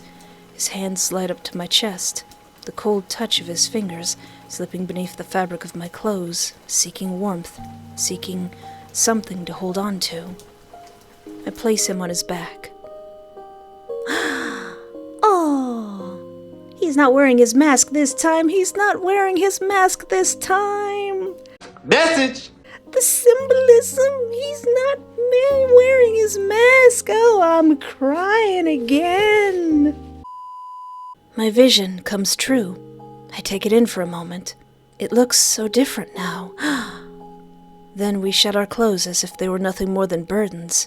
His Chronos suit falls to the floor with a soft thud. It's then I can see, when the lightning flashes, the stretch marks on the soft parts of his arms, on the sides of his now sculpted stomach, the evidence of a life I had no clue he ever lived before today. I place a gentle kiss to them as I find them, admiring his body, letting him know that I still see him for the gorgeous man he is. He looks uncomfortable for a moment, but I reach out, tracing the lines of his jaw with my fingers now. "You're beautiful." His hands shake as they touch me again, exploring my own bare skin. My heart beats faster in my chest as he pulls me down on top of him, his body warmth beneath mine, his breath shallow but eager. His hands shake as they touch me again, exploring my own bare skin. My heart beats faster in my chest as he pulls me down on top of him, his body warm beneath mine, his breath shallow but eager. I kiss him again, this time with more urgency, as if we're both trying to erase the pain of the past, to replace it with something softer. His hands glide down my back, pulling me closer, and I let him. I want to feel every inch of him. I want to know that this moment, this connection, is more than just the sum of our pasts, that despite everything we've been through, we can find something good in what we have. We move together, slow and careful, as if neither of us is sure whether we deserve this tenderness, but it's the only thing that feels right in this chaos we found ourselves in. He's trembling beneath me, but it's not from fear anymore. He's letting me in, and it feels like we're paving the way for something new. Every kiss is a promise, every touch an attempt to soothe the wounds we carry. The storm outside continues to howl, but here, inside, there's only comforting sounds, a song of our own. I press my lips against his neck, feeling the pulse of his heartbeat beneath my mouth, steady and strong. I whisper his name, and he responds with a soft gasp, his hand sliding over my body, urging me closer. We continuously say each other's names, as if it's a mantra, like it'll fix whatever is broken inside of us. It's just us, tangled in the sheets, lost in each other. His kisses are softer now, deeper, as if he's finally given himself permission, as if he convinced himself he can have this. Despite all else, he's allowed to have this. And I give it to him. I let go. I hold him, feel him, and love him with all of the tenderness I've been wanting to show him for so long. Show him all the love I was scared to before. The night carries on as we find shelter in each other. One we've never known before. It's clear to me now that we can truly weather anything. Chapter 27. The Wedding. It's all new as I wake up to the gentle sounds of Nick's breathing beside me. I see for the first time how his skin glows beneath the early morning sun. Feel him clutch me tighter the more I shift in bed. I take a moment to just watch him, the steady rise and fall of his chest. I'm so glad you're not dead, Nick. After everything we've been through, after everything, this quiet morning feels like a small miracle. Eventually, I nudge him, my fingers lightly brushing his arm, then the locks of his hair over his eyes. He stirs, his eyes flutter open, a soft groan escaping his lips as he adjusts to the light. You're still here? Mm-hmm, he murmurs, asking, voice thick with sleep. Of course. It's just past 8. Do you want to eat breakfast or something? Don't go. He begs, wrapping his arms around me. I end up toppling on top of him, but he doesn't care, even a little. The more I pull away, the stronger he holds on. Nick. He shakes his head stubbornly. I'm coaxed back in for another hour, just holding on to him, letting my morning routine pass me by. It's not hard to do. He's so soft and warm to hold. It should be criminal to be this comfortable. If I'm not careful, I'll waste the entire day just like this. He's made no attempt to go anywhere or even say anything. As nice as it is, it's not good for either of us to just ignore all our responsibilities. I remember what my mom had offered the day prior. Nick, I need to ask you something. He's still groggy, but his eyes narrow, a hint of concern creeping in. I take a deep breath. This is going to be awkward, but it's something I have to do. It's the last thing to get squared away before we can comfortably continue as we are. I was wondering if you'd come have dinner with my mom tonight. He freezes, his eyebrows knit together, and I know what he's thinking. He's trying to hide it, but I know him too well. She sort of invited you, actually. She suggested having dinner with you. That only seems to confuse him more. It'll be fine. I add quickly, trying to downplay the intensity of the request. Nick sits up, running a hand through his messy hair. She doesn't hate me? She better not. You're going to be her son-in-law. I don't think so. If she hated you, I don't think she'd even bother seeing you again. I think it might be time to, move past it. I mean, you did kind of kidnap her, though, but you did it very gently and respectfully. Nick exhales sharply, looking torn. I can see him replaying something in his mind. He exhales through his nose and looks down at his hands, the nervous energy radiating off him. I don't expect it to go well, but I'll do it. Thank you. If it's too horrible, I'll never ask you again, but she'll appreciate your courage, at least.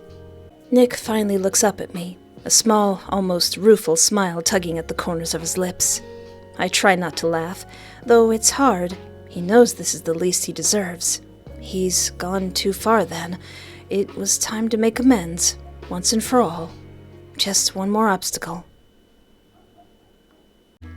We find ourselves hovering outside my apartment door for a little too long. I muster up the courage to step inside, resisting the urge to drag Nick in with me in case he decides to run away or something. She's standing, prepping a salad in the kitchen, when Nick and I walk in, her eyes lighting up the second she sees me. She gets up, wraps me in a tight hug, and as I pull away, I see her look at Nick properly for the first time since that night.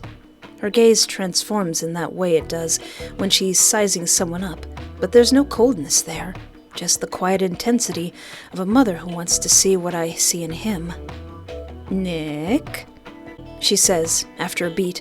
Her voice is warm, yet also just as firm. Nice to see you again. He stands a little straighter. I can feel the tension in his shoulders. It's good to see you again, too, Mrs. Oracle. She waves him off, a small smile playing on her lips. No, Mrs. I wasn't the type to ever get married.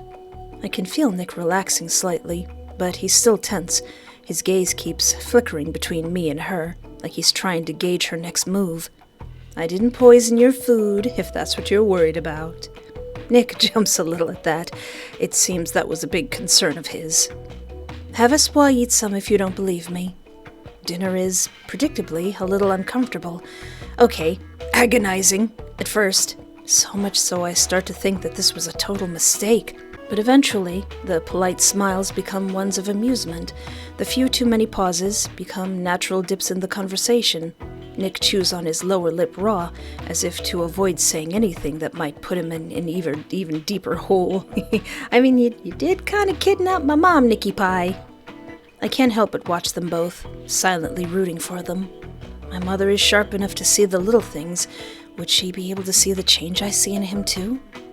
As the meal progresses, something shifts, just a little. My mom catches Nick off guard with a story about when I was little. Me and my superhero get up trying to save the neighborhood kids from a tree branch that had fallen down. It's one of those embarrassing stories that makes me flush. Nick laughs, looking genuinely amused. At least my sacrifice was worth it. Finally, as the meal winds down and we're all sitting back, satisfied, my mom looks over at Nick. Look, I won't play coy. You did a lot of awful things. Hurt a lot of people. Worst of all, you really hurt my baby. Mom? Nick swallows, deep, nodding knowingly. But I told myself that if you were so bad you wouldn't even entertain doing this in the first place. Maybe I'm naive. Maybe you're playing us all for fools. But I feel somewhere that you're trying to make a change. More than that, I believe in my heart of hearts that you really do care about her. I spoke with Thesis.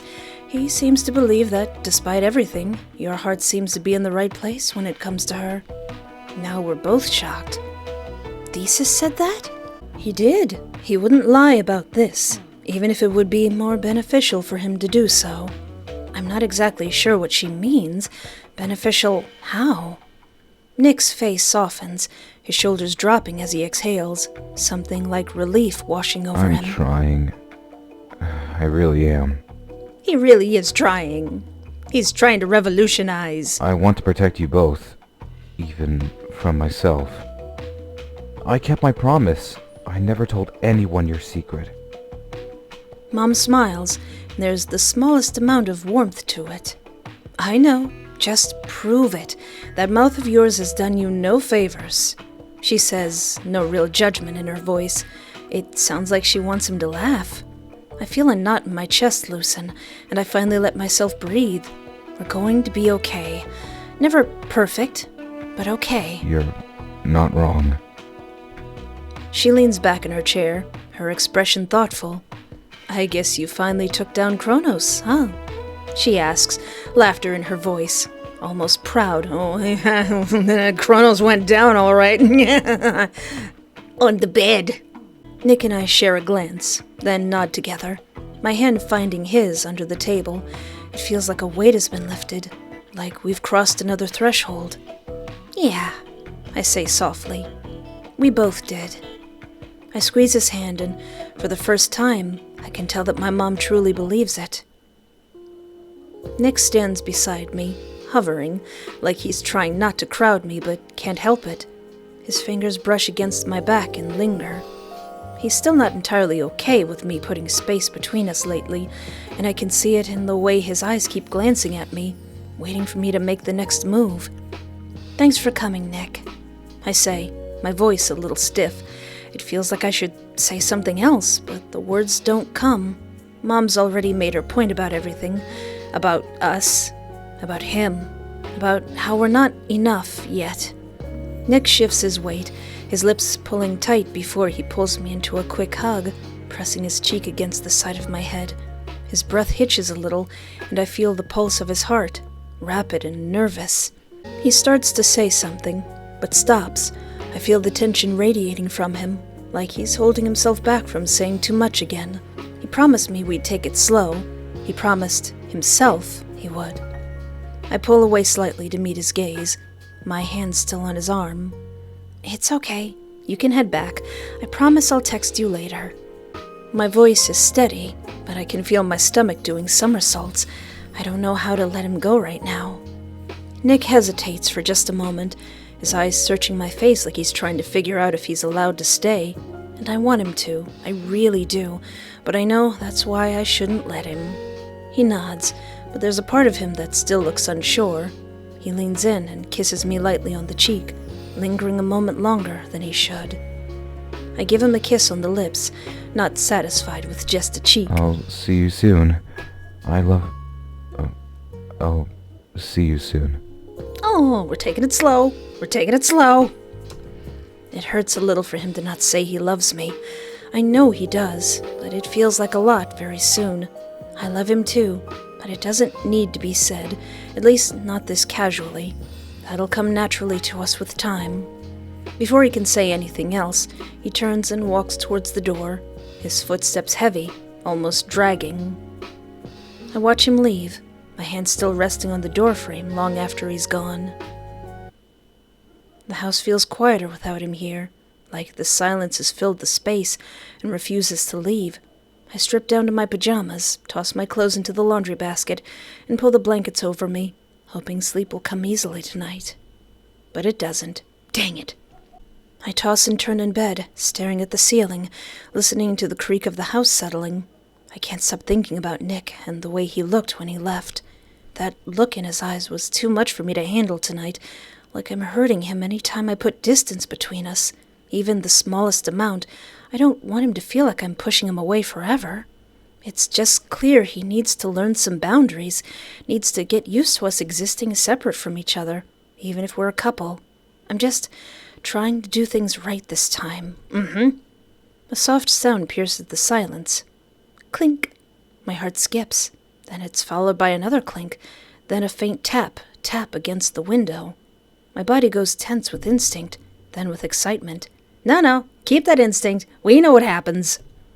He's such a romantic. I can't even be annoyed for him giving in so easily. This was too cute. I sit up in bed, staring across the room at the window. A few more rocks hit the glass. I slip out of bed. My heart speeds up and my hands reach for the curtains, looking for him, expecting him to hold some radio over his head to ask me to let down my hair and let him into my room for a late-night rendezvous. As I peer down into the darkness outside, I see nothing but shadows. Where'd he go? I grab the window handle, pulling it open. The cold night air hits me, sharp and biting. I reach for one of the rocks, careful as I pick it up. It's small, jagged. My fingers brush over the rough surface. Then my vision suddenly blurs. Dang it, you got chloroform rocks now? The last thing I feel is a dizzying rush of vertigo. Then everything goes black. Chapter 28. We got flippin' kidnapped. Her eyes glint with cold disposition as she watches me stir. A smirk curls over her lips, something twisted, almost predatory about it. She doesn't speak immediately, just watches me struggle against the chains that hold me down, savoring in my weakness. She must have drugged me. With a rock? Did you think he'd be able to protect you forever? I swallow hard, the lump in my throat almost suffocating me. I want to answer, but my mouth feels dry, my voice incapable of anything above a whisper. Eris cuts me off despite never uttering a word, her laughter low and cruel. Do you know what he did? Of course you don't. There's too much. And yet Olympus welcomes him in with open arms. They don't care what he's done. I bet he barely got a slap on the wrist. He slaughtered my boyfriend, my everything. And now he's going to find out just how that feels. Nothing personal, Oracle. Since it involves me, I think it's quite personal, madam. His name was Carver. Remember him? Chronos tortured him for 3 days because of you, before he gutted him like a fish. He even made a show of it. He's a monster. It was probably true, but it wasn't like Carver was much of a saint himself. His name was Carver for a reason. Nick! Nick, help! Help, Nick! And maybe don't kill this lady this time! Chronos steps into the room, his presence hanging over us both like a dark cloud. His eyes lock onto mine, and just for a second, everything feels like it's going to be okay. But the moment passes. Fear of uncertainty takes its place when his attention shifts to Eris. Let her go. His voice is cold and final. It's clear he won't be asking again. Eris's laugh is harsh, bitter. You really think I'm going to just hand her over to you? You think you can even stop me? Chronos' eyes darken. I've seen this before, the dangerous side of him that still hasn't fully gone away. But right now, it's the only thing that might save me. He doesn't say anything, closing the distance slowly. Eris's face becomes determined. She's going to fight. She raises her hands, energy crackling around her fingertips. Chronos is behind Eris in an instant, his hand snapping out to grab her wrist. She tries to break free, her power surging wildly, but he holds her firm, his hand like a shackle. For a moment, Eris looks like she's going to strike again. Her eyes burn with hatred. She struggles, almost throwing a tantrum as she flails wildly, and to no avail, can't break from him. Chronos holds her steady. Her energy hums around them both for a moment. It's like the song of a storm, as it's on the precipice of striking or fading altogether. He doesn't let go, but he doesn't strike either. Move! For a long moment, the room is silent except for the crackle of energy. Eris's chest heaves, her hands trembling. Gonna kill me too? Give me the keys to Oracle's cuffs. He's being a good boy. He's being a hero boy. Fluff you! Her energy all but dissipates as Chronos yanks her. Here! I brought energy cuffs with me. Energy cuffs! I turn in the direction of the familiar voice from the doorway. He tosses the cuffs in Chronos' direction, who catches them easily and places them on Eris without much issue. I watch as Thesis pulls off her mask. I didn't expect to see anyone I knew beneath it, but the second I see her face, some things begin to make sense. Rachel Bolton. That snake biscuit. Whitney was going to be happy at least. Wait, was that Rachel Bolton? The tension in the room breaks. As soon as he can, Chronos rushes over to me, mask discarded. His hands gently undo the restraints, the pressure lifting. I can finally move again, though the knife in my thigh makes it hard to. This is gonna hurt. I nod, bracing myself for the worst. It's not my first time being stabbed. I try to joke. It does little to soothe him, though as he wraps his fingers around it. Thesis, you got any more of those alcohol wipes? Hold on to me. Hell, bite onto my arm if you have to. Oh, that's a real man in there. If he asked you to bite onto his arm, just yank it out. Oh wait, aren't you supposed to not do that? I can take it. I can't take it, I say, putting on a brave face. He pulls, getting it out in one try. The pain twists my stomach into knots as I resist the urge to vomit. I keel over, biting back a yelp, gritting my teeth. He watches me for a moment, and I'm able to swallow and breathe. He places pressure on the wound, apologizing silently as he does so. You saved me, I manage after a moment. The corners of his mouth curl up. I tried. I'm so glad you're okay. I should have been faster. I shake my head. You did good. Thank you, Nick. I love you. I tell him, earnestly. The look he gives me nearly makes me forget about the pain in my thigh. I love you too. We'll get you to a hospital. You're gonna be okay. Oh, I'll be fine. This is nothing. Ah! You... Our attention turns to Thesis. His voice falters for a moment. You didn't kill her? Yeah, I know, right? Isn't that great, Thesis? Chronos turns to him. No, I didn't have to. He's a good boy now. Thesis takes a step forward, his expression unreadable. He looks between Chronos and me, the confusion in his eyes slowly shifting towards something else. Respect, maybe. I can't believe I'm saying this, but... He pauses, his shoulders relaxing just slightly. You did good, Chronos. Head pats all around. Chronos nods, his expression solemn, but grateful. Thesis holds his gaze for a moment longer, then shakes his head, as if trying to process everything. But there's no denying it. He's seen the man Chronos has become. Despite the pain and fear coursing through my body, I can't contain my smile as I look at Chronos, as I look at Nick. Thesis contacts Olympus.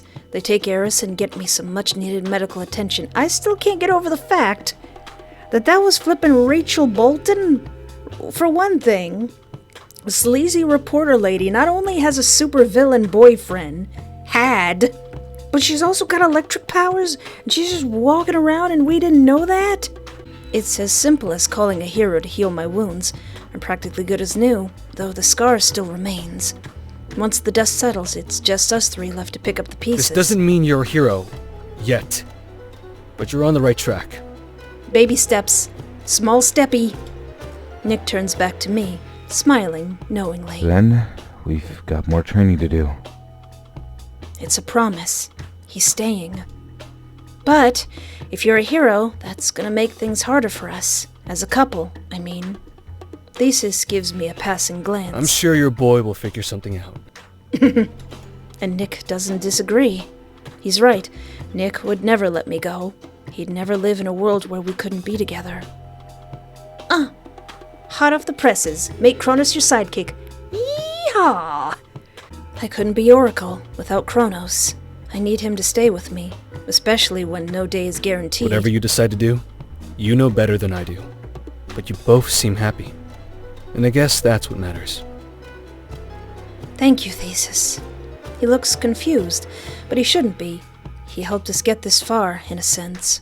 He may not fully trust Nick's intentions, but he trusted mine, enough to tell my mom that maybe Nick wasn't all bad. We may not be all buddy-buddy, but there was a certain level of respect between us that hadn't existed before. It seemed then that anything was possible. I had faith in the future ahead of us. I was no longer trapped, and no one was dead! Chapter 29. It's over. Scylla's towering tentacled beast form, now reduced to a scared woman shivering on the floor. I can still hear the echo of the last shockwave in my ears, feel the burn of my exhausted muscles from the fight, and yet, we did it again. Gotta change your costume, Chronos, gotta change your image! But then again, that would be more work for the artists. The moment she falls, I seek out Chronos, his hair tousled, face covered in rubble as we share deep breaths, indulging in our shared hard-earned victory. You're looking pretty smug for someone who just stood there and looked pretty the whole time. I tease, brushing a bit of dust from his shoulder. You think so? He arches an eyebrow. I chuckle. Why should that even be a surprise at this point? He's not even playfully insulted.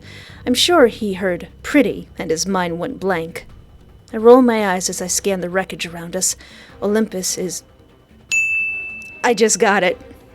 I just now got it. Olympus, Chronos. When you're naming yourself, the original name is Delphi. Scylla. It was right there in front of my face. All the Greek god references. It was all there. I didn't even get it. I didn't even get it until now. I get it now. After all this time, after what, 10 hours of playing this game, I finally get it. Olympus is quick to send their people to come and collect Scylla before she can slither away. I hate to say it, but Thesis' training has made a world of difference. I've been trying to throw feints like he does, but I just can't get it right. He doesn't flinch, just gives me that sidelong glance that always makes my heart flutter. Can't knock how good you look doing it, at least. I shake my head. He just can't help himself. I don't mind it. We'll just have to practice more. You can take me down anytime. Oh, I'm gonna take you down, alright. I'm gonna take you down to the pound cake town. I'm gonna have a pound cake. My breath catches for a second. I don't know how a year later he can still manage to make me feel this way. It was nice to simply listen to the flirting without retorting back as Oracle, or getting completely flustered by it as Espoir. We managed to marry our two lives together in a way I never thought possible. A flash of light blinds me momentarily, followed by the sound of a camera click. Oh no, the paparazzi! I squint, shielding my eyes from the sudden barrage of flashing lights. Standing a few paces away is an unfamiliar face. He's grinning like he's been waiting for this moment all day. Oracle! Chronos! Another victory, huh? You two are on fire lately! I've gotten used to the media as much as one can. I'd always had to deal with them, but having Chronos as my partner made it so we could never truly escape them. They're always trying to piece together our story, and Olympus is insistent we play along, at least a little. I turn towards the reporter, forcing a smile on my face, feeling the pressing weight of an exhaustion in my limbs. Just a couple questions. I hope you don't mind. You two have been through a lot together, fought against each other, and now you're on the same side of the fight. The fans want to know, how did you go from enemies to lovers? I just go to the cameras like, have you seen this guy? Are you seeing this guy? How could I not? Chronos' body relaxes. I can feel the amusement in his chest as he nudges me. I do my best to ignore it, but the camera doesn't miss it. It's a long story. I answer honestly, without thinking. We have all the time in the world, right, Chronos? The media believes that Chronos' ability has to do with time warping. It scares a lot of our enemies, instills hope in the people. I suppose some lies weren't so bad. Chronos shifts next to me with a soft chuckle. You've got 5 minutes. We have dinner plans. He ties an arm around me as he waits for the reporter to respond. Yes, of course. Can't continue to fight crime on an empty stomach, huh? He tries to joke, moving to his first question. So, what made you go from New Lycia's most feared villain to beloved newest hero? Oracle saved me. He doesn't elaborate. He enjoys watching the forums speculate, the discussions on TV, the fan fictions and fan theories, as everyone works tirelessly to understand all of the intricacies of our relationship. The reporter watches us, his expression a mix of curiosity and admiration, his pen flying across the notebook as he jolts down our words, still managing to eat up the crumbs he's been given. Okay, well, Oracle, I have to ask, will we be seeing you two on the Hermes late-night show soon? Hermes. The public's dying to hear all the behind-the-scenes of your hero work. I remember my media training, i.e. Thesis. Give them nothing, you don't owe them anything. I guess you'll just have to wait and see, is my non-committal answer. Chronos looks at me, proud. I can feel him practically vibrating next to me. I know he wants nothing more than to talk about all this over dinner. We like to keep our little moments for ourselves. Tee! I resist the urge to smack his arm. He's going to have everyone's head spinning at the implications. Instead, I laugh softly, my arm looping around his, leaning into him as I glance back at the reporter. What's important is that, more than heroes or villains, at the end of the day, we're people who found something in each other. I can feel Chronos squeeze against me. If he was vibrating from before, he's quaking now. But it's true. The reporter grins, satisfied with our answers, no matter how small or vague. Well, I'll let you two have your moment, but everyone's going to want to know how Oracle and Chronos became the power couple of the century. Thankfully, he stays true to his word. He walks off, ushering the other reporters to follow. I turn into Chronos' embrace, letting myself melt into the familiar strength of his arms. We did it, Oracle. We sure did. We saved the city, and no one died. He murmurs into my hair. We really did it. I smile, my fingers lightly tracing the curve of his jaw, my heart full of quiet certainty. And we'll keep doing it. Our dinner plans went well. There was nothing less than what you'd expect of Nick. Oh yeah, I forgot he's rich. The reservation was made in advance, booked for a time slot in case our mission went over. He ordered all my favorite food, ordered my favorite drink, 5 courses of mind-blowing dishes after another, with a side of sweet talk. Till finally, dessert. Though I was full, I couldn't resist a bite, and a bite was all I needed. I bit into a ring. Get this wedding ring out of the way. I want to finish this creme brulee cheesecake. It wasn't an engagement ring. It was too soon for that, but rather a promise ring. It was beautiful, fit my finger perfectly. It was no surprise he'd memorized my size, memorized which details I was fond of. He nailed it. It was the most beautiful ring I'd ever seen in my life. He stared at me as he slipped it on. He kissed my finger, pressing my hand into the space between his eyes, and made what appeared to be a silent prayer. That's a ring promise. And though I hadn't closed my eyes, I did too. The rest of the world can have their headlines and their shows. We'll play our part, as we always have, but one day I'll find out how to tell our story, to spread the good word that love exists, because I was in it, hopelessly, stupidly, criminally in love with a man that, by all reasoning and logic, I shouldn't have been. But more than that, I needed to let the world know no one is incapable of being saved, that no one is incapable of being loved. Ending to heroically mine. Oh, I like this ending. Oh, we did? We did get all the endings? Neat. Originally, I wanted to become a hero because I never wanted this. I never asked for this. I never wanted to be a hero, but I guess I felt obligated, pressured to keep up the mantle, even at the cost of everything. There were days when I'd wish I'd never taken it on. Maybe I could have avoided all of this weirdness if I'd just been a civilian. instead of having a job that never ends. Have you ever considered not being a hero? Yes. Of course I have.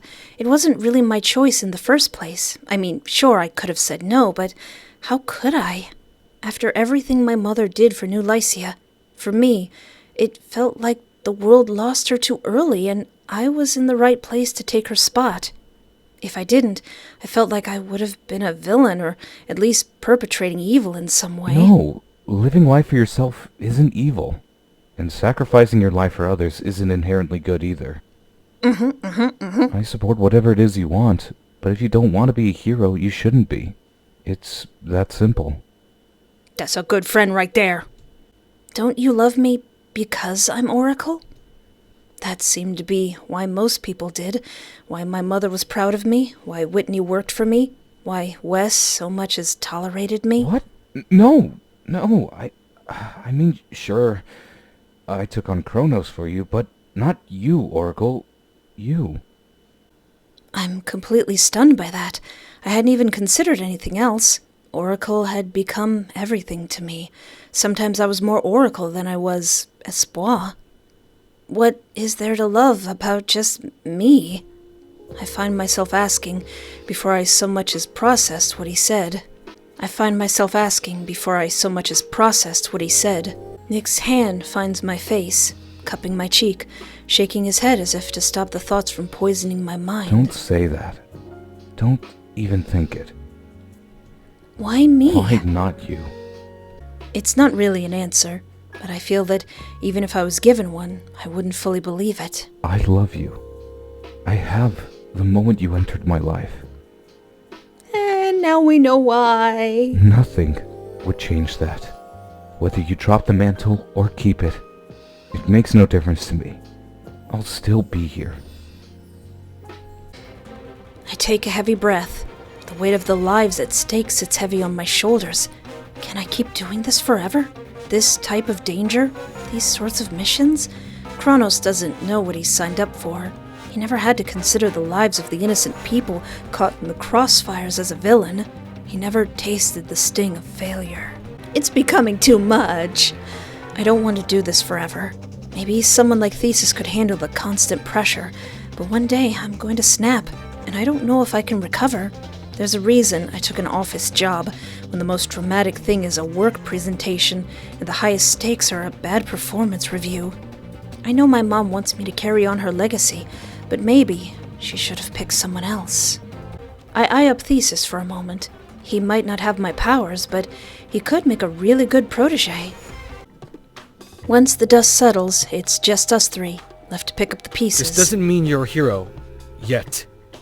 But you're on the right track. Nick turns back to me, smiling knowingly. That's great and all, but there's no sense being a hero if Oracle won't be. Thesis looks to me, confused. You heard it. It's true. I have other plans for my life. Our life. Retire from being a hero. I'm out, y'alls. Bye. I missed when it was just Espoir and Nick.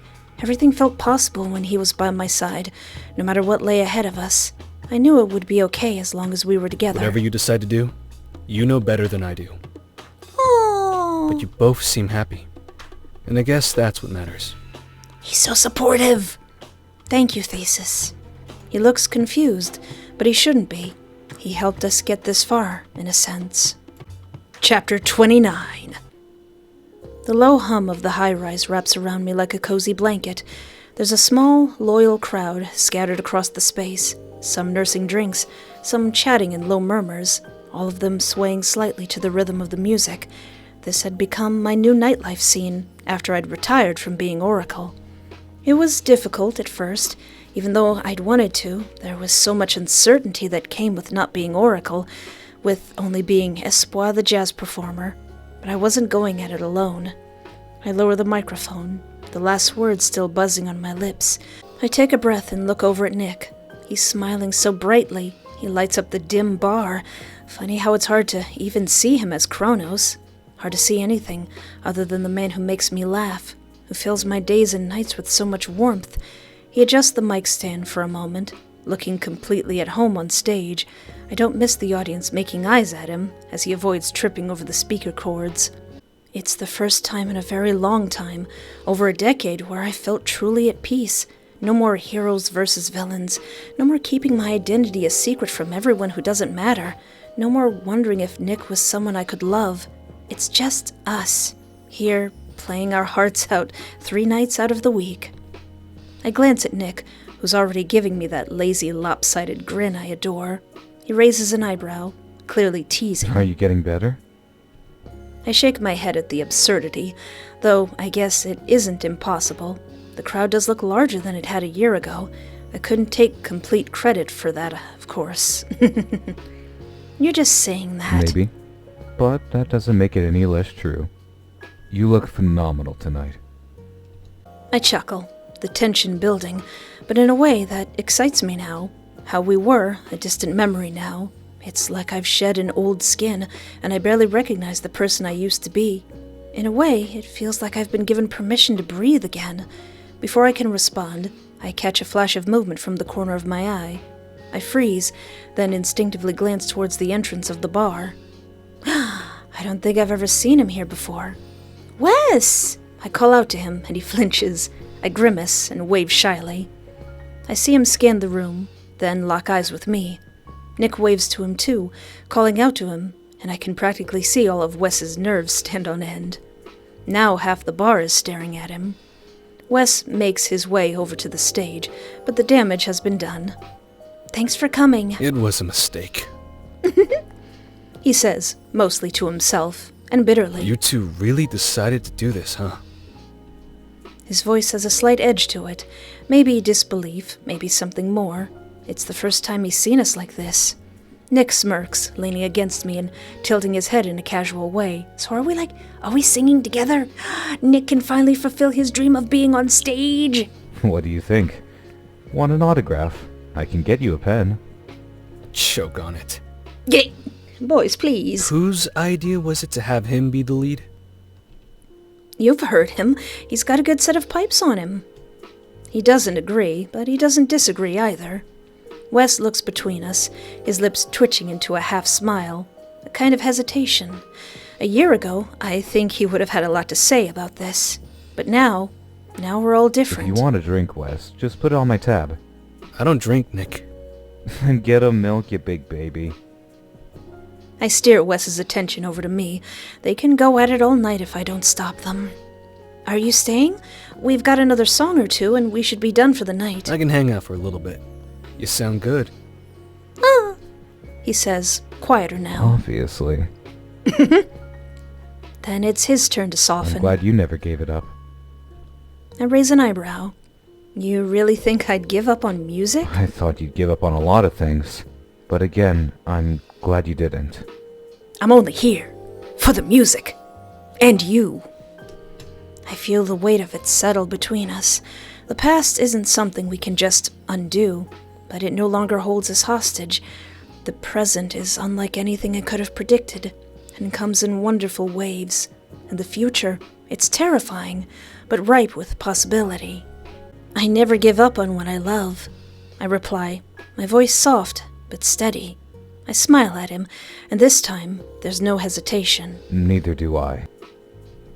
I see Wes glance over at us, a flicker of something that almost looks like relief in his eyes. He's adjusting too. The next song starts, and as the music pours out of me, I let go of everything else. Past, present, and future. There's just this moment. I glanced down at the promise ring he'd given me the night at dinner, and I let myself feel this moment as tears stream down my cheeks. Nick's voice fills every crevice of the room, wrapping me in a feeling beyond words. In it I can hear how grateful he is, how in love we are, how loved he is.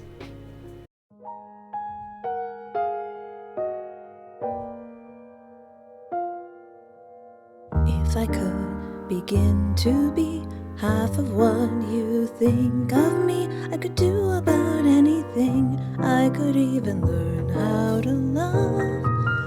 When I see the way you act, wondering when I'm coming back, I could do about anything.